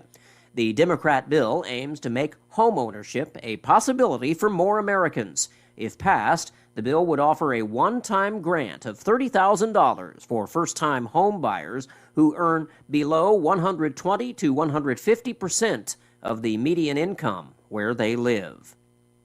You're up to date. I'm Jared Sorello. Playing dance music can help ward off mosquitoes. Now you have a reason to invite Pitbull to your next pool party. Here's Mike Winters. 10 minutes away from 10 o'clock. Let us get you up to date with the weather. I'm meteorologist Steve Hamilton with your Pecos Valley weather. Pretty hot today. We'll be at around 105 for the afternoon high. Lots of sunshine, high pressure overhead. Clear tonight, and we're in the mid-70s. Another sunny and hot day coming up on Friday. It will be a little more windy. Highs in the low 100s. Slim chance of an afternoon thunderstorm. For Friday night, we could get a shower, and then sunny and hot through the upcoming weekend, low 100s. That's your latest forecast. I'm meteorologist Steve Hamilton. Thank you, Steve. Currently 82 degrees around Roswell Way. Humidity is at 46% with winds out of the southwest at around 6 miles an hour. Barometer at 30.04 inches with a dew point of 59 degrees. Looking for mostly sunny skies. Hot one today, 107 for the high. If you didn't already know, then now you do. We are under a heat advisory here in southeastern New Mexico through 7 p.m. tonight, and pretty much every night for the foreseeable future, or every day for the foreseeable future. Mostly clear and 74 for the overnight low tonight. Then for your Friday, a slight chance for the wet stuff between noon and 3. Then a slight chance of showers and thunderstorms after 3. Sunny and hot, a high of around 100. Winds out of the south 10 to 15. Chance of rain is at about 20%. For your Friday night, 30% chance of rain, showers and thunderstorms before midnight. Saturday, we're looking at sunny and hot with a high of 100. Mostly clear and dropping down to 71 for the overnight low on Saturday night. For your Sunday, sunny skies, hot, high of 106 degrees. Mostly clear and 72 for the overnight low. Sunny skies and is hot, 106 degrees for the high. Mostly clear at the low of around 70 for Monday night. Then we're back to 104 for your Tuesday. And a chilled out, a relaxed 99 degrees for your Wednesday afternoon. So, not too shabby once we get to, 99 degrees. Before that, it's going to be a big old suck sandwich. Not going to be fun. But yes. Mixmaster Mike back inside your radios on Tuesday morning. That's when the normalcy returns to the world of Pecos Valley Broadcasting. This has been a week, man. This has been one heck of a week. Yeah. For sure. And it's been a hot one. Yeah, it's like 7 inches from the midday sun. I hear you whispering the words, melt everyone. You stay so cruel. Are we just singing now? I just feel like you set me up for it. My Mona Kita. But yeah, it's gonna be a warm one. It's gonna stink. Get out and hydrate. Of course, get to the splash pads. If you got kids, I figured out that if you go to a splash pad without kids, it just looks weird. If you're a woman, it's usually okay. I know it's a double standard thing, but me as a dude, it's just I need my kids or someone's kids with me to not look like a creep at the splash pad. I'm just trying to cool off. Don't judge me. I'm not a creep. I just don't have children. All right, I'm not a creep. I'm just overheated. I don't have my kids this week. That's the problem. It's like, well, I guess I'll go swimming when I get them next week. And of course, I could just go and take them to the pool, whatever. But I don't know if I'm going to do that. I might this weekend. There's not a lot going on this weekend.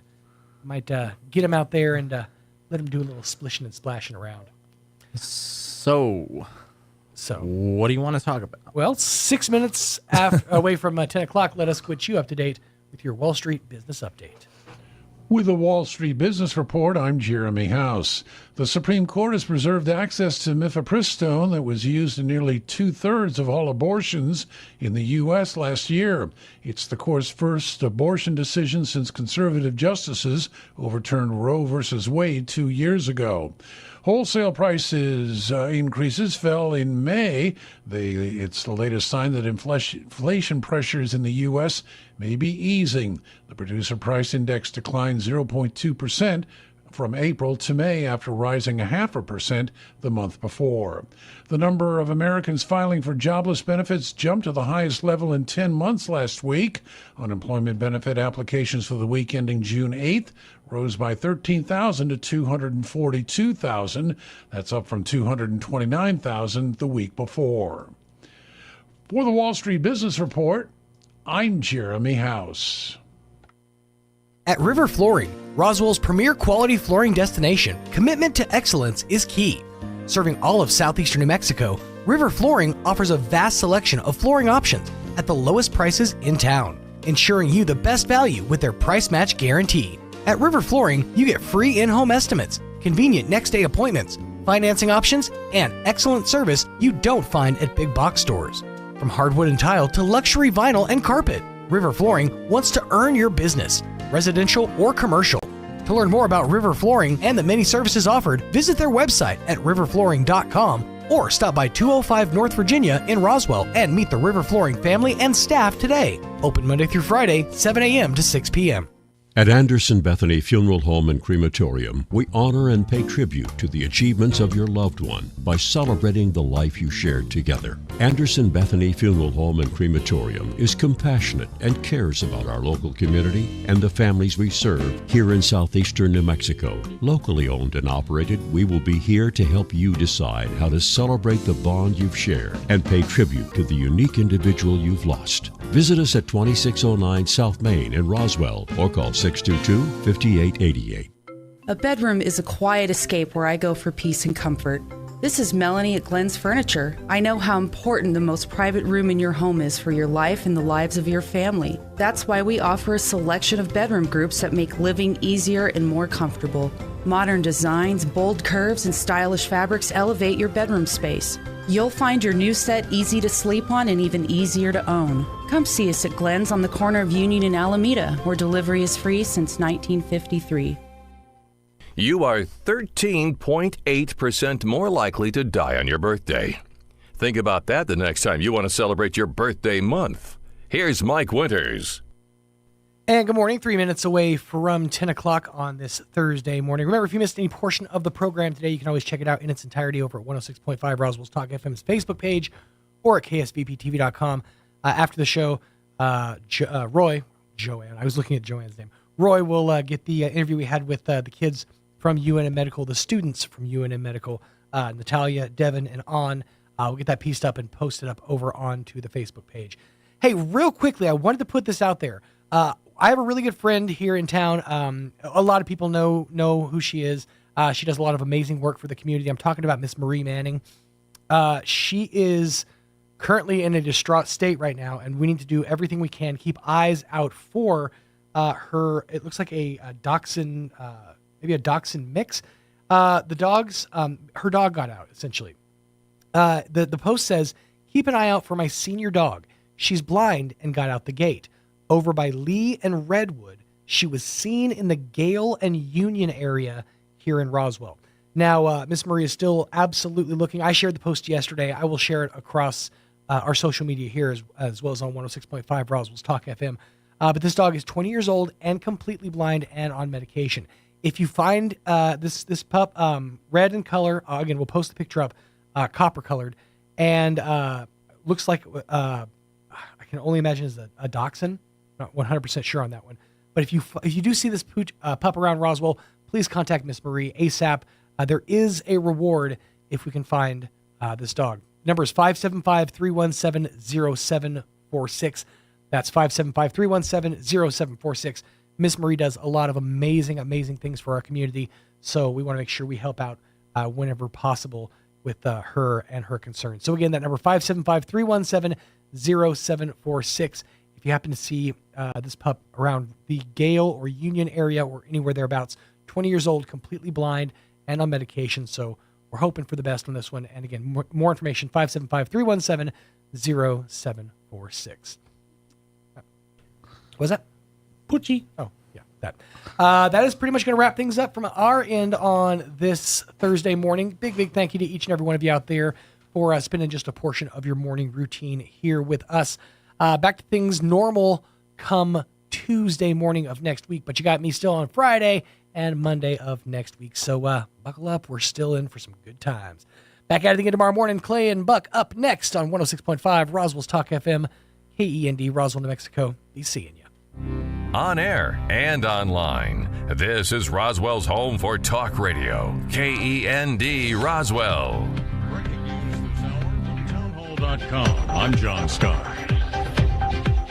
The Supreme Court preserves access to a widely used abortion medication, throwing out a legal challenge from pro-life advocates. Correspondent Bernie Bennett has the update. The justices unanimously preserved access to a medication that was used in nearly two-thirds of all abortions in the U.S. last year, in the court's first abortion decision since conservative justices overturned Roe v. Wade 2 years ago. The justices ruled that pro-life advocates lack the legal right to sue over the Federal Food and Drug Administration's approval of the medication, mifepristone, and the FDA's subsequent actions to ease access to it. The case had threatened to restrict access to mifepristone across the country, including in states where abortion remains legal. The High Court is separately considering another abortion case about whether federal law on emergency treatment at hospitals overrides state abortion bans in rare emergency cases in which a pregnant patient's health is at serious risk. Bernie Bennett in Washington. Also at townhall.com, Washington correspondent Ben Thomas reports President Biden's new asylum crackdown at the border is being challenged in court. Several immigrant advocacy groups